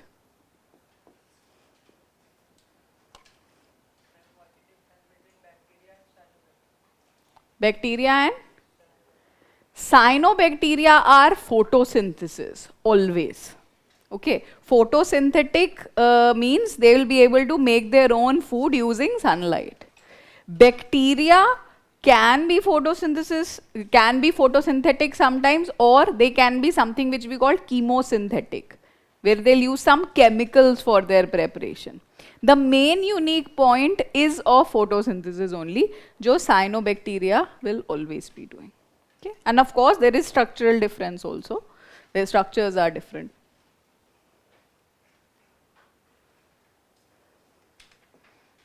After this, you have plants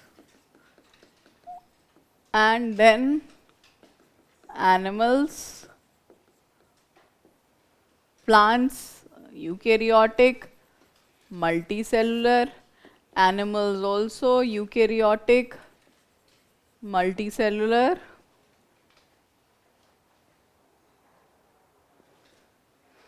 Example mein you can write any plant, starting from the simplest plant, which is algae. Please remember this thing, algae is a plant. This organism, cyanobacteria, which is called blue-green algae, it is called so because it looks a little like algae and it is going to do photosynthesis. But it is not a true algae. A true algae will be a eukaryotic multicellular organism.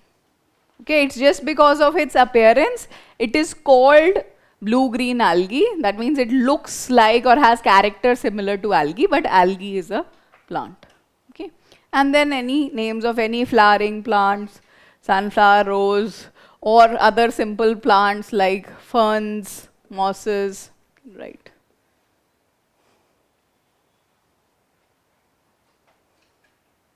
Animals में again, starting from the simplest, an animal like Hydra, to the most complex, biggest, uh, human beings, dolphins, whales. कहाँ लिखा है Euglena? ना animal है ना plant है, एक अलग कैटेगरी है of unicellular eukaryotic organisms which are called protista. ठीक है, प्लांट भी नहीं है, एनिमल भी नहीं है. प्लांट्स और एनिमल्स के अलावा 3 और कैटेगरीज हैं ऑर्गेनिजम्स की. प्लांट्स और एनिमल होने के लिए multi cellularity is very important, which is not there in euglena. ठीक है,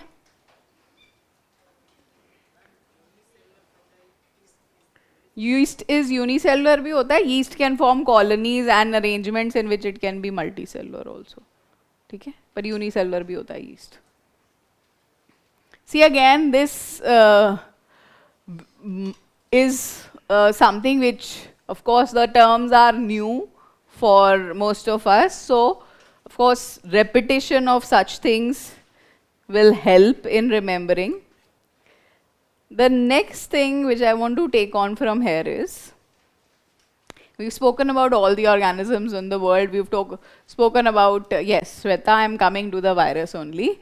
That's what I was going to say. That one thing we haven't talked about till here is the virus. We haven't spoken about virus in unicellular, multicellular, or anything else. There is a specific reason for that. Like I told in the beginning when somebody was asking this question, that virus is not exactly a cell. What was the definition of a cell? Structural and functional unit, complete. Virus is not a complete unit. Kaise? Let's see a little bit of the features of viruses. Viruses have their own proteins. This ring-like structure you can see, this is the protein. Or the more familiar virus for us is the coronavirus. तो उसका आपने कुछ इस तरह का image देखा होगा with some spikes. Something like this? Yes? Now this is also the protein structure, all these things. There's a protein coat. But for coronavirus, because these are outside, we say this is like the crown of the virus. उसी से उसका नाम भी पड़ा, corona from crown. There is always a protein coat present in a virus structure, and there is a genetic material. The special thing about virus is that its genetic material can be DNA. जैसे कि हमारे पास है chicken pox virus, or it can also be RNA. This point is unique because till now we have been saying genetic material is DNA. Okay, for all organisms other than the virus, it will always be DNA. Virus में ये RNA भी हो सकता है. When we go to genetics, we learn how DNA works, how RNA works, and how it works in viruses. But I'm just telling you this, like this virus, COVID-19 virus, it is actually a RNA virus. ठीक है, तो virus का अपना protein होगा, अपना genetic material भी होगा, DNA भी हो सकता है, आरएनए भी हो सकता है, but there is something which the virus does not have, and that something is enzymes needed for energy production. So there are certain mechanisms which the virus cannot do on its own. And energy production, you should understand, is very fundamental to life. For an organism to be living, for an organism to be doing its different functions, it must be producing its own energy. If it is not producing its energy, that means it's just like a non-living thing. That is the status of virus. Virus on its own cannot do any of the life processes because it cannot make its own energy. Because of this, the position of virus is unique. It cannot be grouped with any other organism. It becomes living only when it goes inside the body of another organism. So virus will enter, say, a plant or say an animal or even a bacteria. Size of virus is very small. तो bacteria के अंदर भी जा सकता है. जिस organism में जाएगा, उसका apparatus use करेगा, उसके enzymes use करेगा, it will start producing energy and then its life is going to start. All the growth, all the reproduction, the process of producing more viruses, that will all start once it is in the body of another organism, not on its own. अपने आप में it's just like any other non-living thing, okay, and it will become living or it will become active once there is a availability of enzymes from another organism. इसके लिए virus will have to be studied separately. Virus has to be considered as a separate entity. It cannot be a part of any group. आप इसको cell भी नहीं बोल सकते. We use a word acellular. Okay, it's not even a cell. It's somewhere between the living and the non-living world. Okay, let's write this about the virus.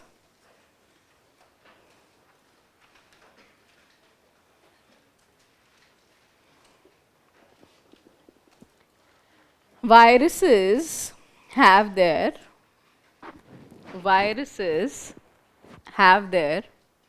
own genetic material,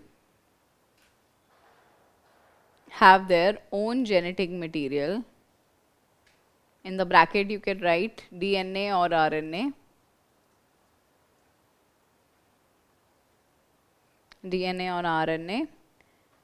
And their own proteins.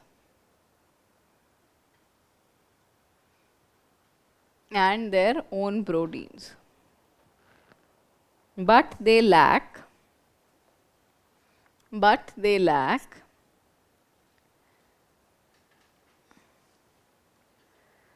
the enzymes needed.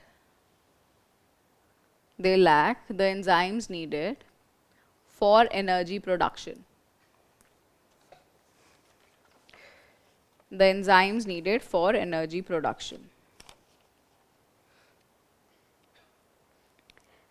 They can grow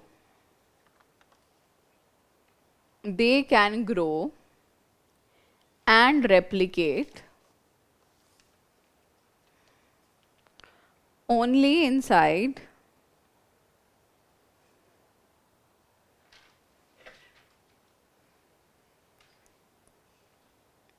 the living cells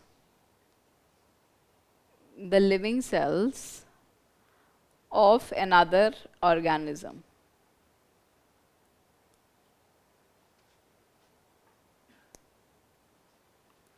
They can infect animals, plants, or even microorganisms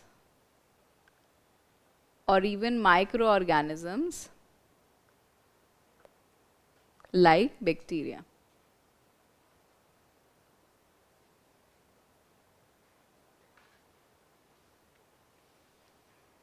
Okay.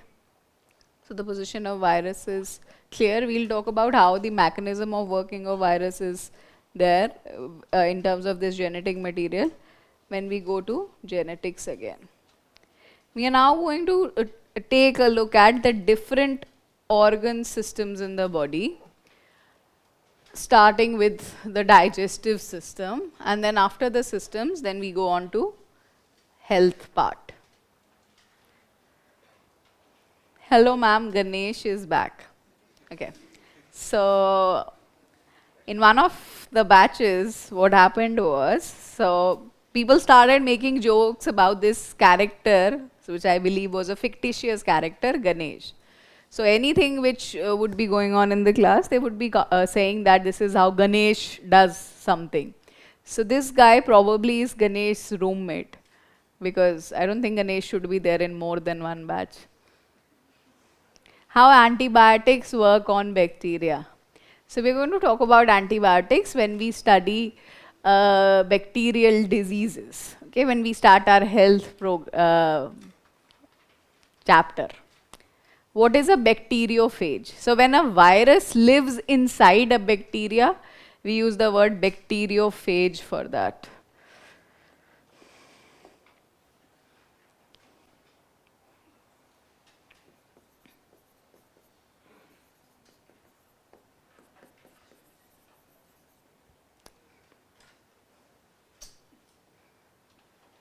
Let's talk about the digestive system.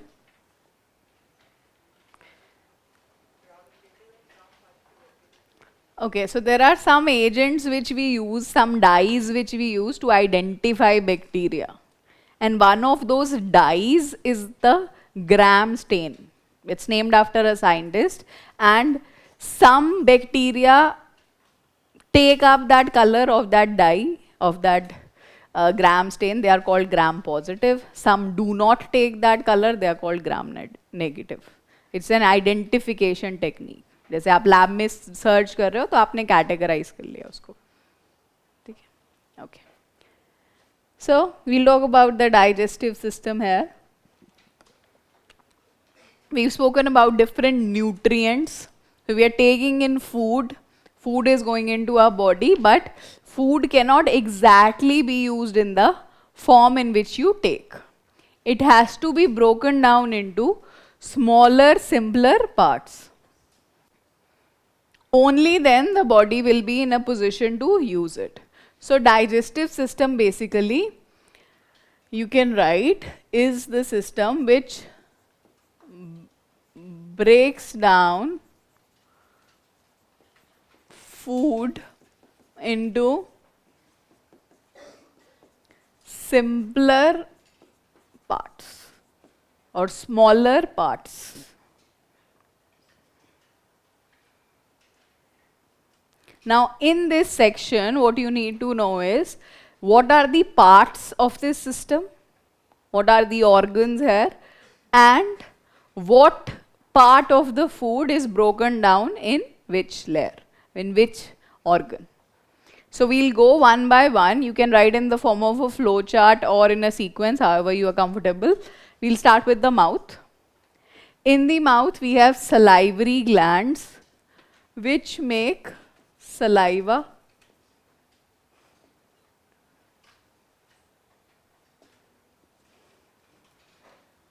This saliva has an enzyme. So basically this work of breaking down, this will be done by different enzymes. So we have an enzyme, amylase, for carbohydrates.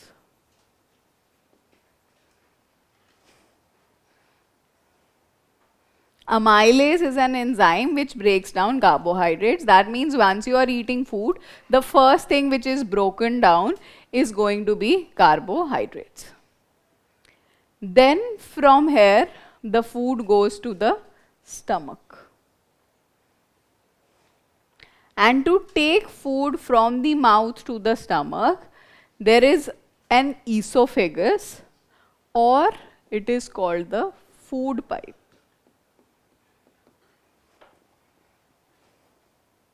This is only a connecting channel. Esophagus में actually no breakdown will take place.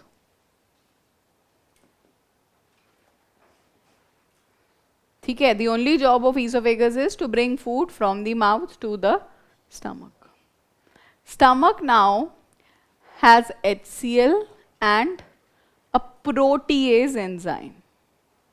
The liquid secretion of the stomach is called gastric juice.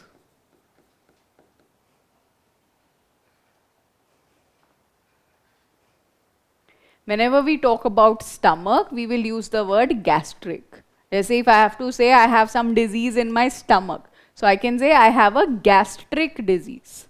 This is the term used for stomach. Gastric juice में दो चीजें होती हैं, HCl, hydrochloric acid, and protease enzyme, which the name should tell you is for breaking down the proteins.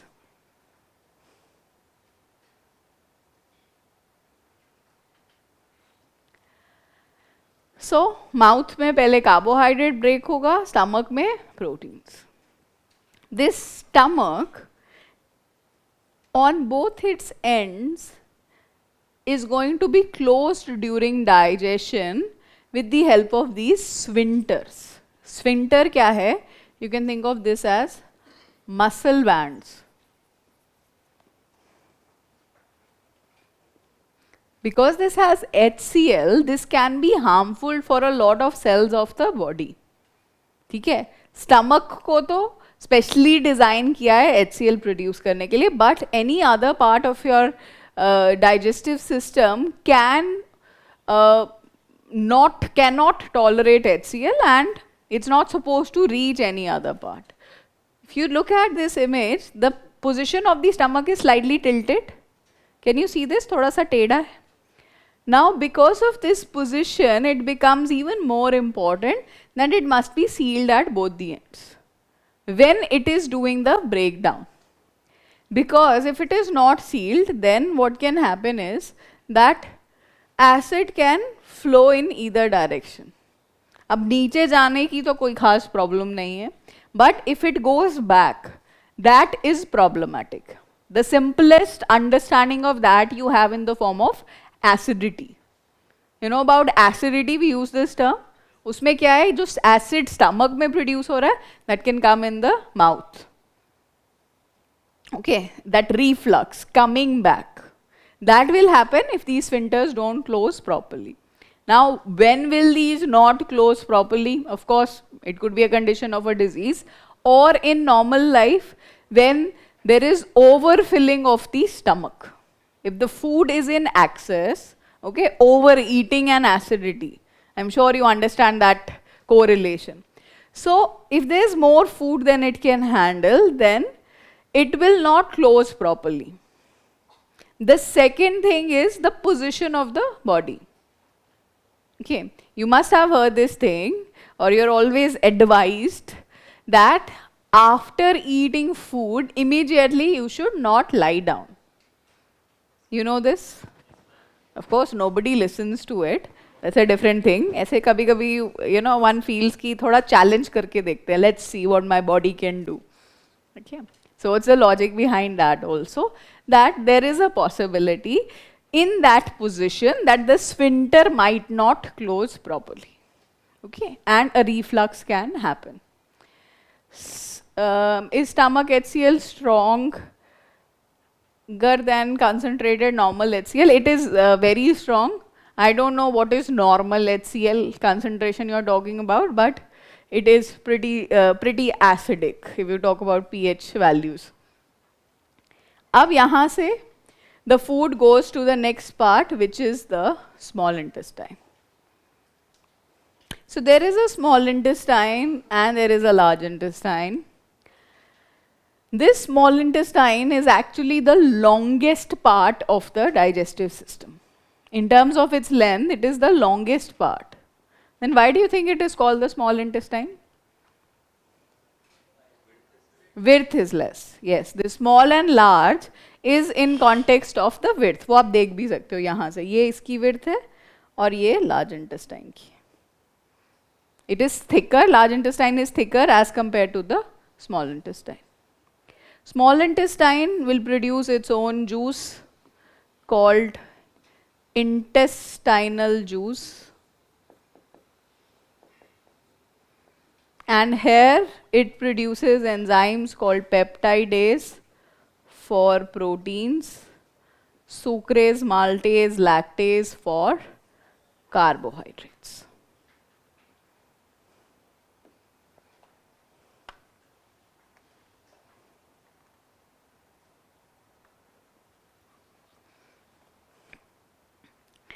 Now, there are two glands associated with the digestive system. One is the liver and one is the pancreas. Now, the food does not go to these glands, but they produce certain juices which will come to the small intestine. Let's first talk about the liver. Liver produces bile. Bile is very important for fat digestion. Or you can say helps in fat digestion. But the special thing about bile is it does not have fat digesting enzyme.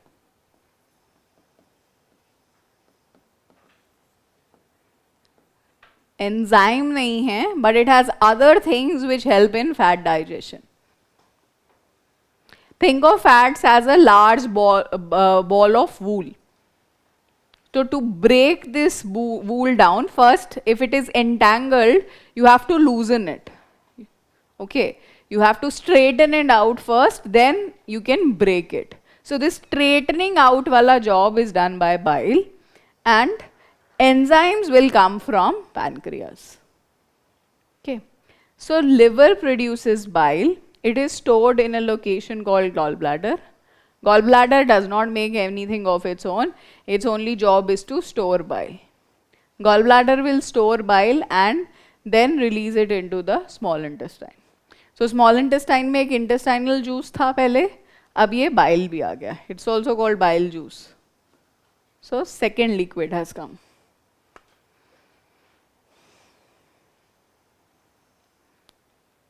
The third liquid comes from pancreas.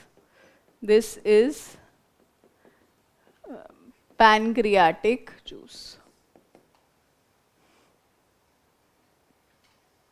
Pancreatic juice has three enzymes: protease for proteins, lipase for fats, and amylase again for carbohydrates.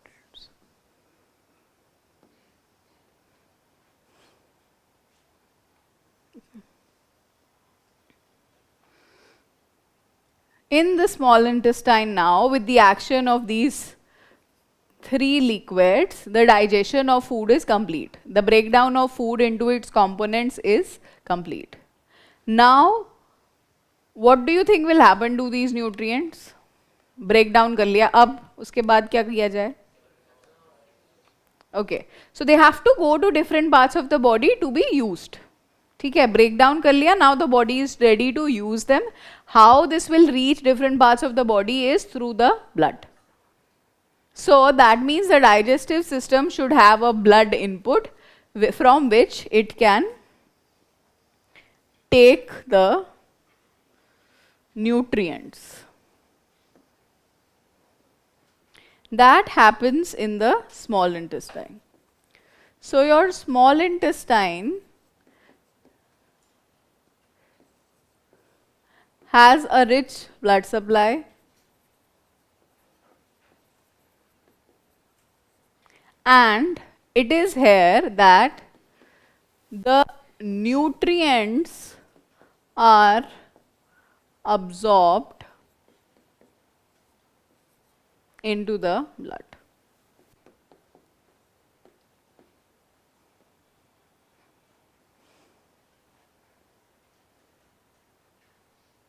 Okay. So small intestine may say after everything has been broken down into its components, it's going to go into the blood and then blood can take it to whichever location needs whatever nutrient. Okay, that's then the job of the blood.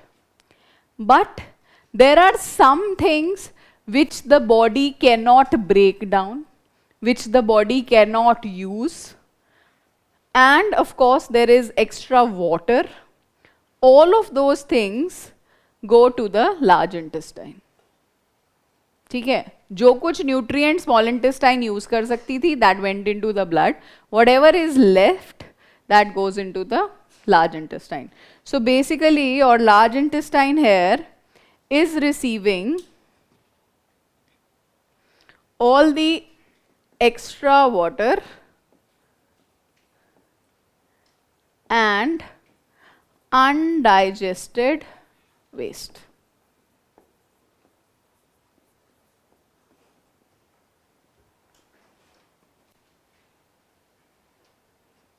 Large intestine, what it will do is, it will absorb all the extra water. Again, that water will go into blood, and whatever is left, this undigested waste, this will come out from the external opening, the last end of the large intestine, which is the anus, in the form of your stool.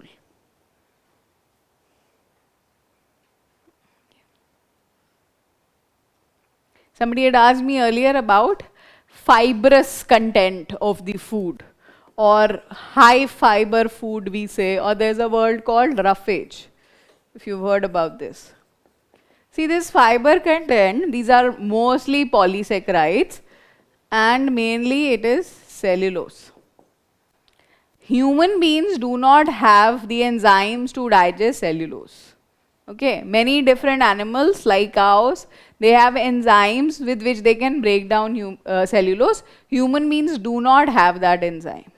So cellulose हमारे लिए extra है. It creates a bulk in our food, but our body cannot break it down or use it. So cellulose or the fiber content or the roughage will come out in the form of undigested waste. This is something your body cannot use.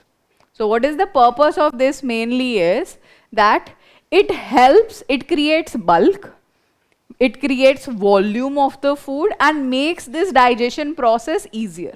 Because in that large size, moving through this digestive tract is easier. That is the emphasis of taking in high fiber food. One is, of course, you get full easily. You don't have to take high caloric foods. Fiber se hi, you will be able to have a bulk which satisfies your hunger, and you will be satisfied for a longer period of time because the time is being taken for this whole thing to move through your digestive system. Okay, and it will also help in easy removal of stool because of the bulk it provides to it in the form of undigested waste. Okay, क्या याद रखना है? Mouth में carbohydrate breakdown होगा, stomach में protein, intestine, small intestine, protein and carbohydrate, liver helps in digestion of fats, pancreas में protein, fat, carbohydrate, all three things. Together, these three liquids will complete the breakdown in the small intestine. After that, the nutrients go into the blood. Whatever is left, whatever the body cannot use, goes to the large intestine. Large intestine will take in water, और जो बच गया वो बाहर. This is the mechanism of your digestive system. What is appendix? So appendix is a vestigial organ, which vestigial means no more functional. This was more relevant when we were digesting cellulose, when we were also eating grass. Now, because we are eating cooked food and we don't need to process this, so appendix does not really have any significant role when it comes to the digestive system of human beings. Lipase is a fat digesting enzyme. Okay. Vomit comes. So vomit के बहुत सारे reasons हो सकते हैं, right from a disturbance to the some center in your brain. The vomit center is in the brain. To the fact that there is some infection here in your stomach or in your intestine, which is not letting the nutrients to become absorbed or digestion to happen. Then this whole thing, mostly it's from the stomach only, can come out from the mouth. That's what is vomit. How stomach protects from concentrated HCl? So there is a special lining of the stomach. There is a special membrane which is designed to protect against HCl. ठीक है? Then is it that fiber cannot be absorbed in our body? Yes, fiber will not be absorbed in your body. Fiber will go out of your body. We cannot break down fiber. Okay. Let's go to our next system, the respiratory system. This is the system through which energy production takes place in the body. Okay, so we will be making energy now.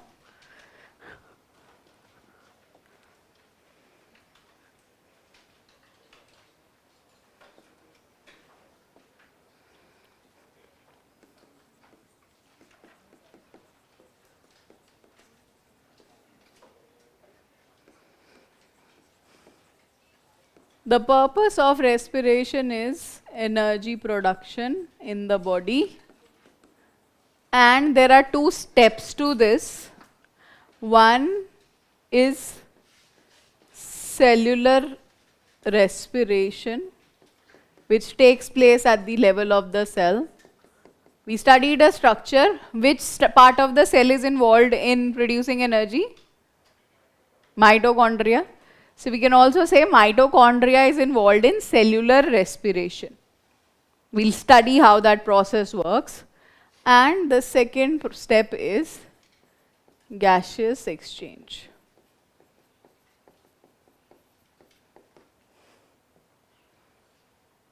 पहले cellular respiration की बात करते हैं.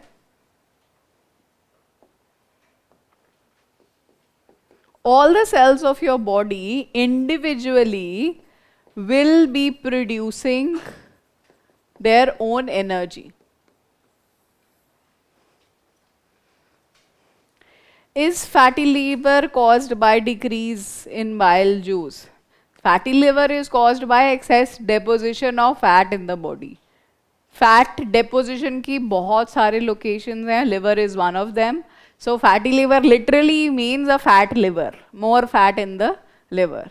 And that will impair the working of the liver. One of the reasons or one of the things which can happen would be, maybe, again ये कोई definite चीज़ नहीं है, but it can impact the production of bile. ठीक है? Okay. Every cell produces its own energy. Energy produce करने के लिए cell को चाहिए ग्लूकोज. Remember glucose? ओके. और साथ में चाहिए oxygen. So glucose in the presence of oxygen will be broken down. These are not balanced equations, but just to make you get an idea. Carbon dioxide, water, energy. ये reaction हर cell में हो रहा है. This is going to be the process of production of energy and there is a term which you can write which is called aerobic respiration. Aerobic means oxygen is involved in this process.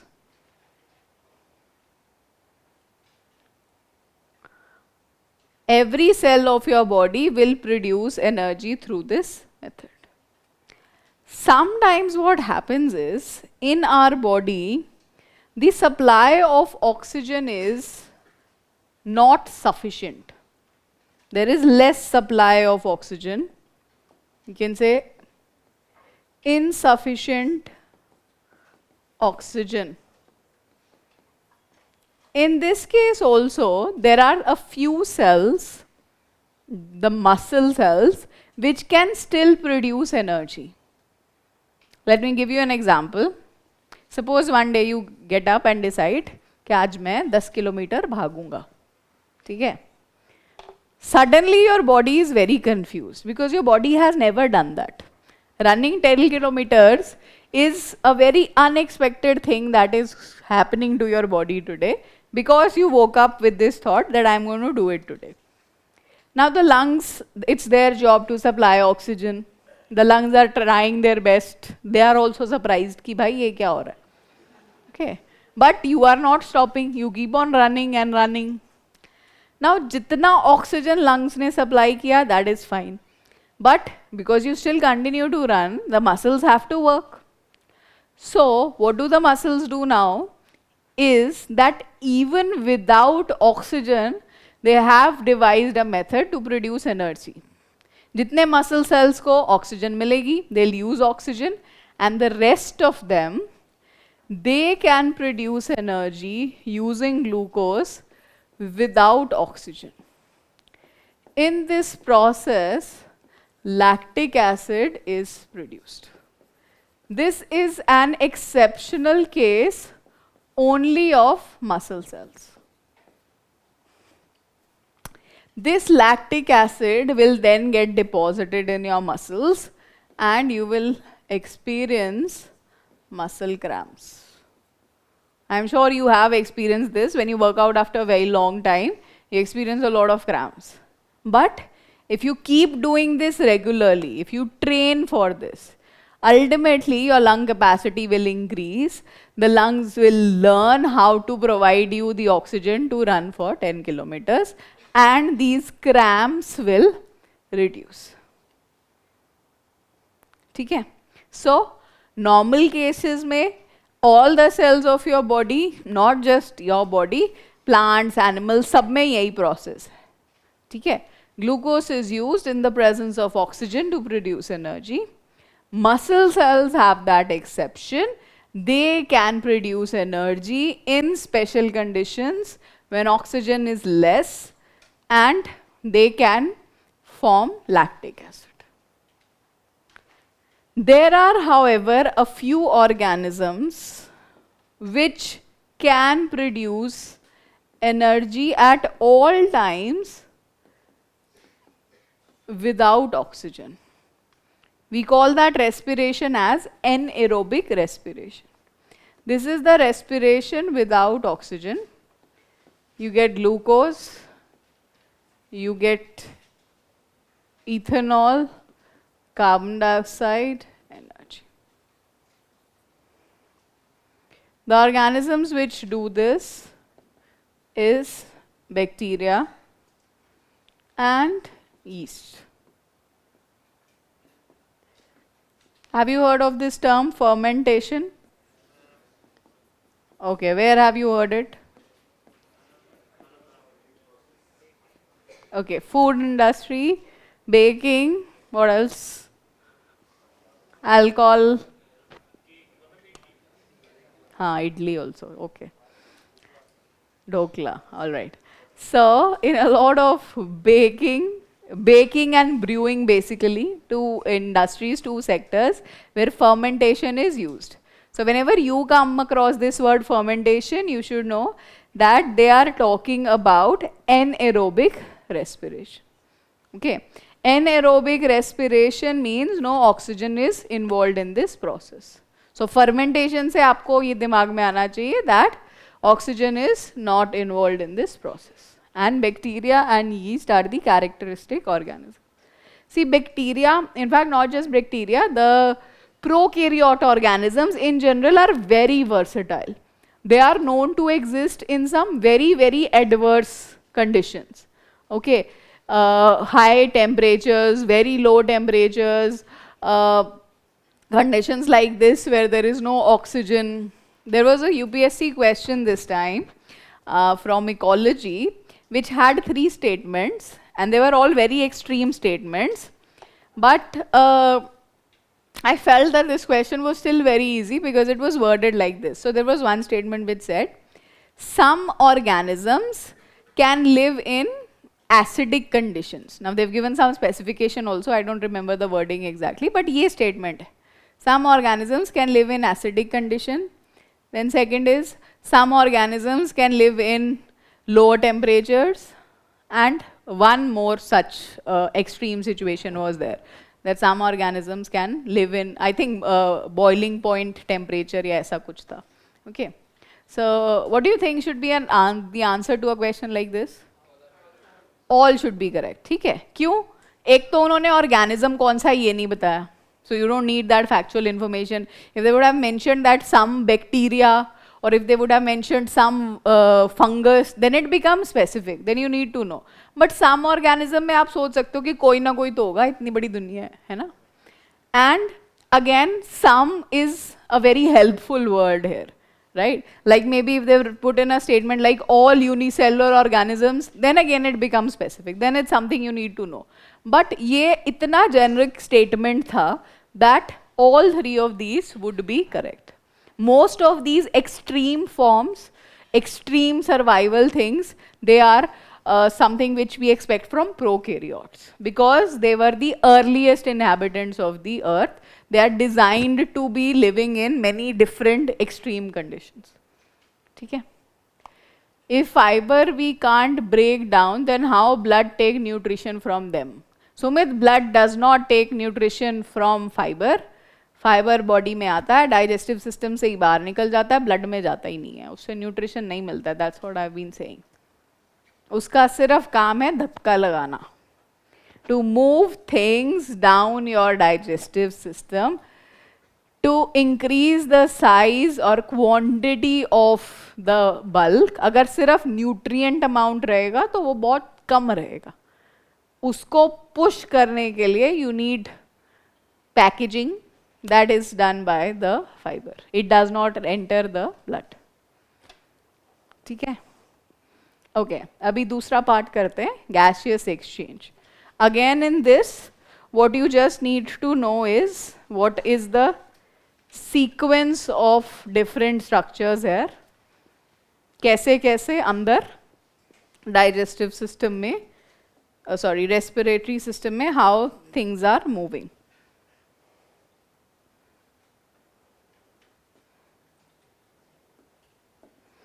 We start with the nose. Okay.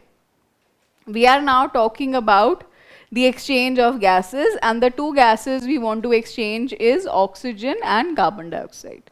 Oxygen which is needed for aerobic respiration, carbon dioxide which is produced in aerobic respiration. Okay.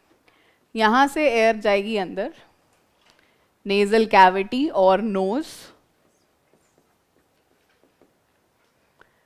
Then it goes to the next part which is pharynx. Can you see this area which is common coming from the mouth? Mouth और nose का दोनों का थोड़ा सा area common है. Common passage, yes. Windpipe and food pipe. This is the pharynx. Then you have the next part, larynx, where your vocal cords are present. It is called the voice box. Larynx के बाद it comes down your neck to the main windpipe, which is trachea.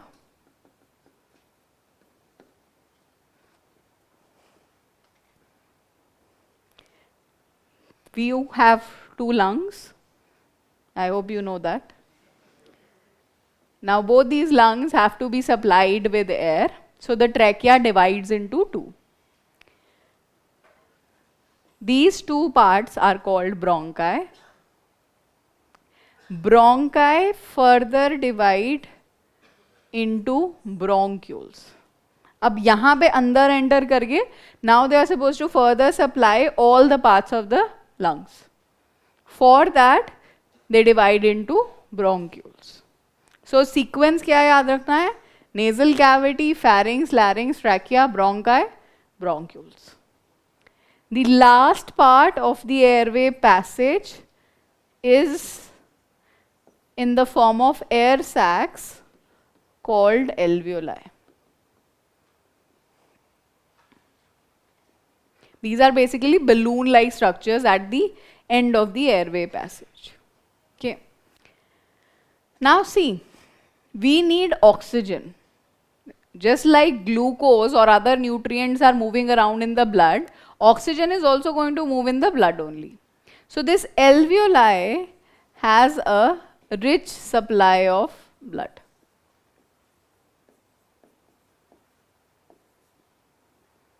Okay. Let's see what happens here.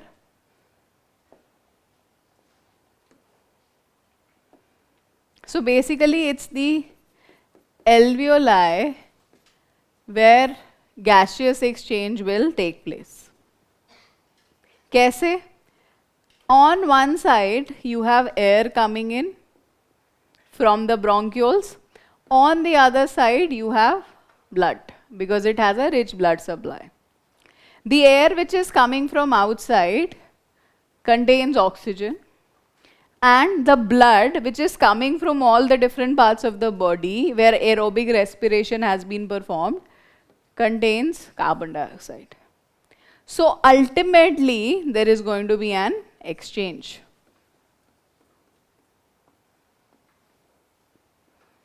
How this works is carbon dioxide is coming basically in the dissolved form.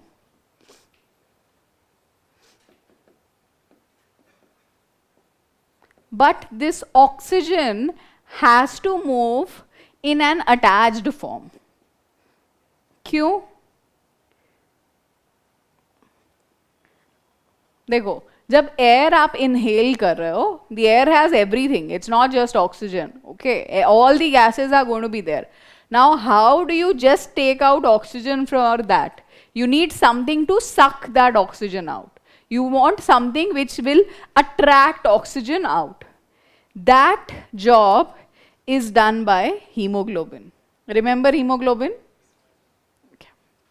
This hemoglobin,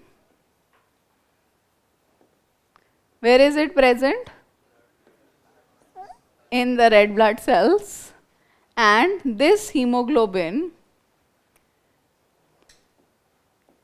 has a very high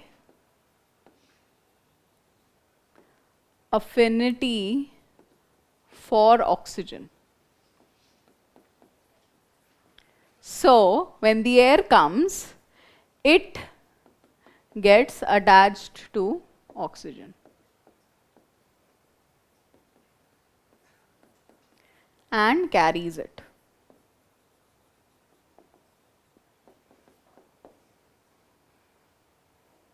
This oxygen can then go to all the parts of the body, like you've seen here. Sub parts में oxygen पहुंच जाएगा to each and every cell, and each and every cell will produce energy. When we spoke about hemoglobin being less, what was happening in the body? Anemia. Yes, less hemoglobin is the condition called anemia. And anemia का सबसे main symptom क्या है? Decreased energy, weakness. Now you can correlate this. Hemoglobin कम होगा, that means less oxygen will be able to move around in the body. And if less oxygen is moving around in the body, that means the body will not be able to prepare proper amount or good amount of energy. Oxygen का काम क्या है? Energy produce करना through aerobic respiration.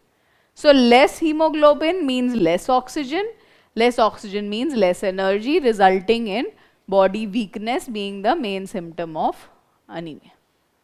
ठीक है? So alveoli is the air sac. It is the main center where exchange of gases takes place. Oxygen goes into the blood, carbon dioxide comes out, and then carbon dioxide can follow this path back. Alveoli से bronchiole, फिर bronchi, trachea, larynx, pharynx, and outside the body. So the air which we exhale, that is supposed to have carbon dioxide. The air which we take in, that is supposed to be for getting the oxygen. ठीक है? What happens when gallbladder is removed? Okay, see, if gallbladder में कुछ भी problem होता है, infection होता है, या stones can also happen, then gallbladder removal is a very basic surgery which is performed. Because gallbladder does not have any significant secretions or any main purpose in your body, its only thing it is doing is storage. So gallbladder removal से no major difference is there. What happens is, bile produced in the liver goes directly into the small intestine. Storage nahi hoga. It does make the whole system less efficient, but other than that, there is no major problem. Achha. How do we fulfill our fiber requirement if it is not required, or does it not required? Salads, fruits, they all have fiber. You have to fulfill your requirement of eating them, even if they are not absorbed, as I've explained. How cigarettes damage lungs? This is a very personal question. And this same guy asked me about fatty liver also, which is associated with alcoholism. So good. We get to learn a lot about personal habits also. See, I told you this thing that the capacity of the lungs to provide oxygen is something which is limited. Okay.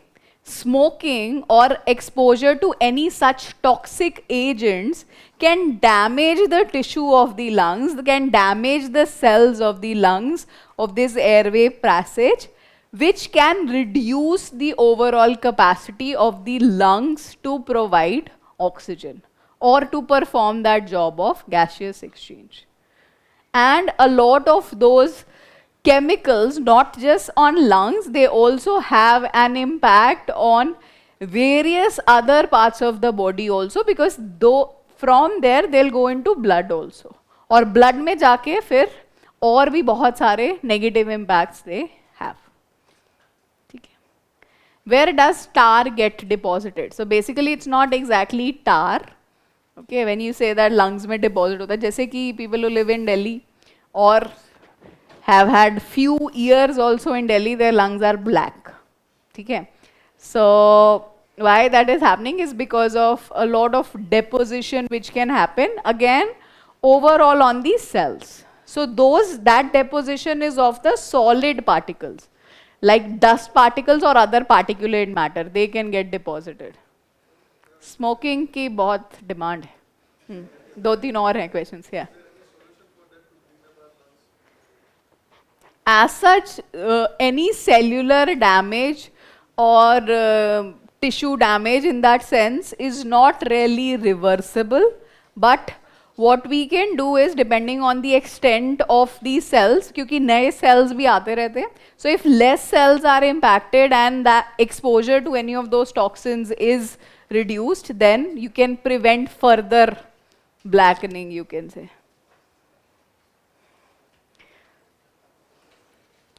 Anemia. What is the cause of feeling sleepy every time? Many causes. A boring biology lecture can be one of them. But other than that, many other things like some of your hormones not working properly, you don't have adequate oxygen supply, you don't have adequate glucose supply, many things can happen. How liquor can damage liver? Ask Amitabh Bachchan. You know that movie? I think Sharabi, no? I know. Liver kharab ho jata, something like that. What is the role of diaphragm? Okay, so we have this diaphragm also here. This is basically like a muscle. So this muscle can move up and can move down.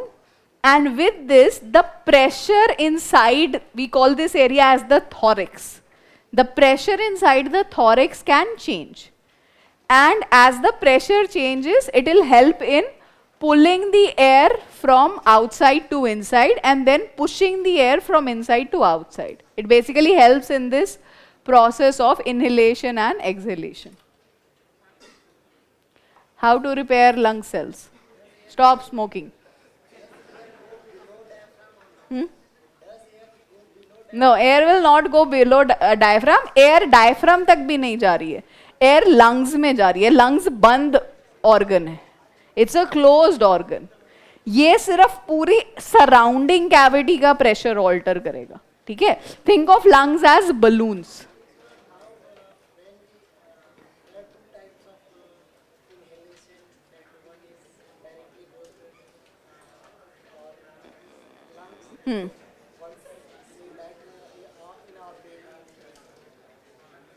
That will be if air is in your belly, right, in your digestive tract, that is going through your mouth. Okay, तो mouth का भी तो common passage है ना, वो देखो, उसमें से भी तो आप air ले सकते हो अंदर. Right? That will not be useful for digestive system. Okay? हाँ, वो मुंह से जाकर अब अगर larynx में चली जाए, ठीक है, वहां से then it can happen. Like if I shut your nose, you can still breathe from your mouth, no? How that will happen is मुंह से जाके फिर windpipe में चला जाएगा. Hiccups. Hiccups happen when this diaphragm is irritated. There is no specific reason for why this happens, but अगर diaphragm को कुछ problem हुई, तो then you can have hiccups. Cigarettes. My husband should also be in this lecture where I'm talking about cigarettes, because I can't convince this to him. Leave aside anybody else. He'll have 40 counter logics also ready. Non-clinical, non-medical diagnosis, because people who smoke, they have 1 million reasons why smoking is not bad.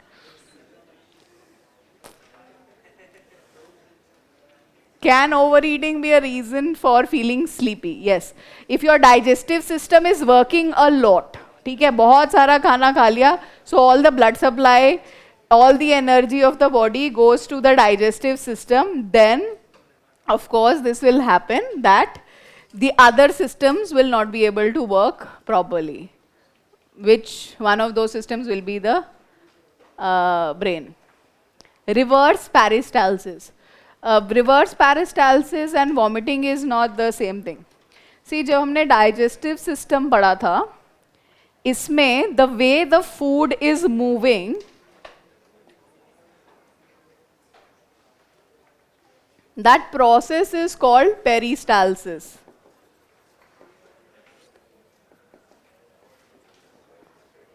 Okay, peristalsis में basically muscles contract and expand to move through food through this system. Food यहाँ से कैसे move कर रहा है? There are muscles pushing it down. जो vomiting आ रही है उसमें कोई muscle movement की जरूरत नहीं है, वो food के ही force से आ रहा है.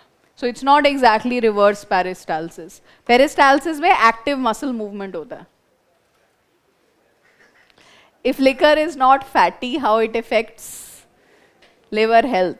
क्योंकि the enzymes or which are needed to process alcohol, they are made from the liver, and if you drink more alcohol, liver has to work more, and that the liver does not like, so it becomes fatty.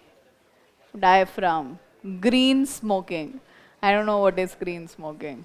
I don't think herbal cigarettes are good. Lot of propaganda is going on here. And somebody has said good night also and gone. Okay, bye, good night. Time is over. It's good night when I say it's good night. Nobody else gets to decide that. So I am the autonomous ruler here.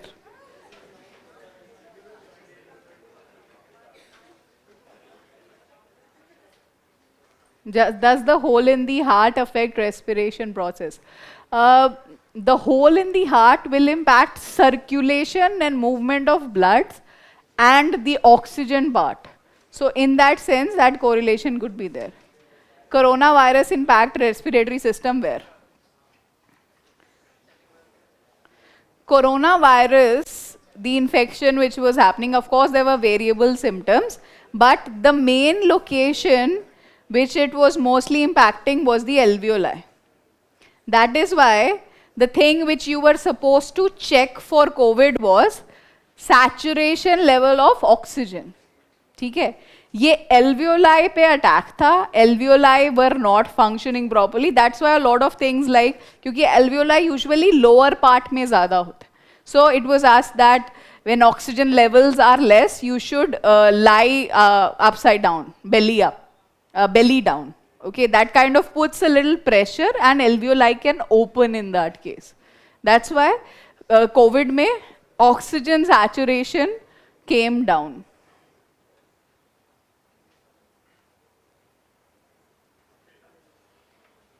चलो जी. NCERT chapters I'll tell you. नहीं, ऐसे वाला चलो जी नहीं है, बैठ जाओ. Just 1 minute more.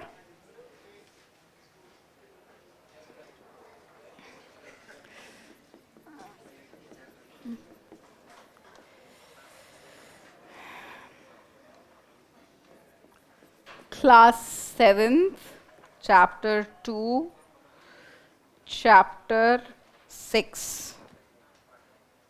and class 9 chapter 5. In our next class, which will probably be next week, we are going to do, I think, endocrine system mainly and circulatory system, and then we'll go to health. Thank you and good night.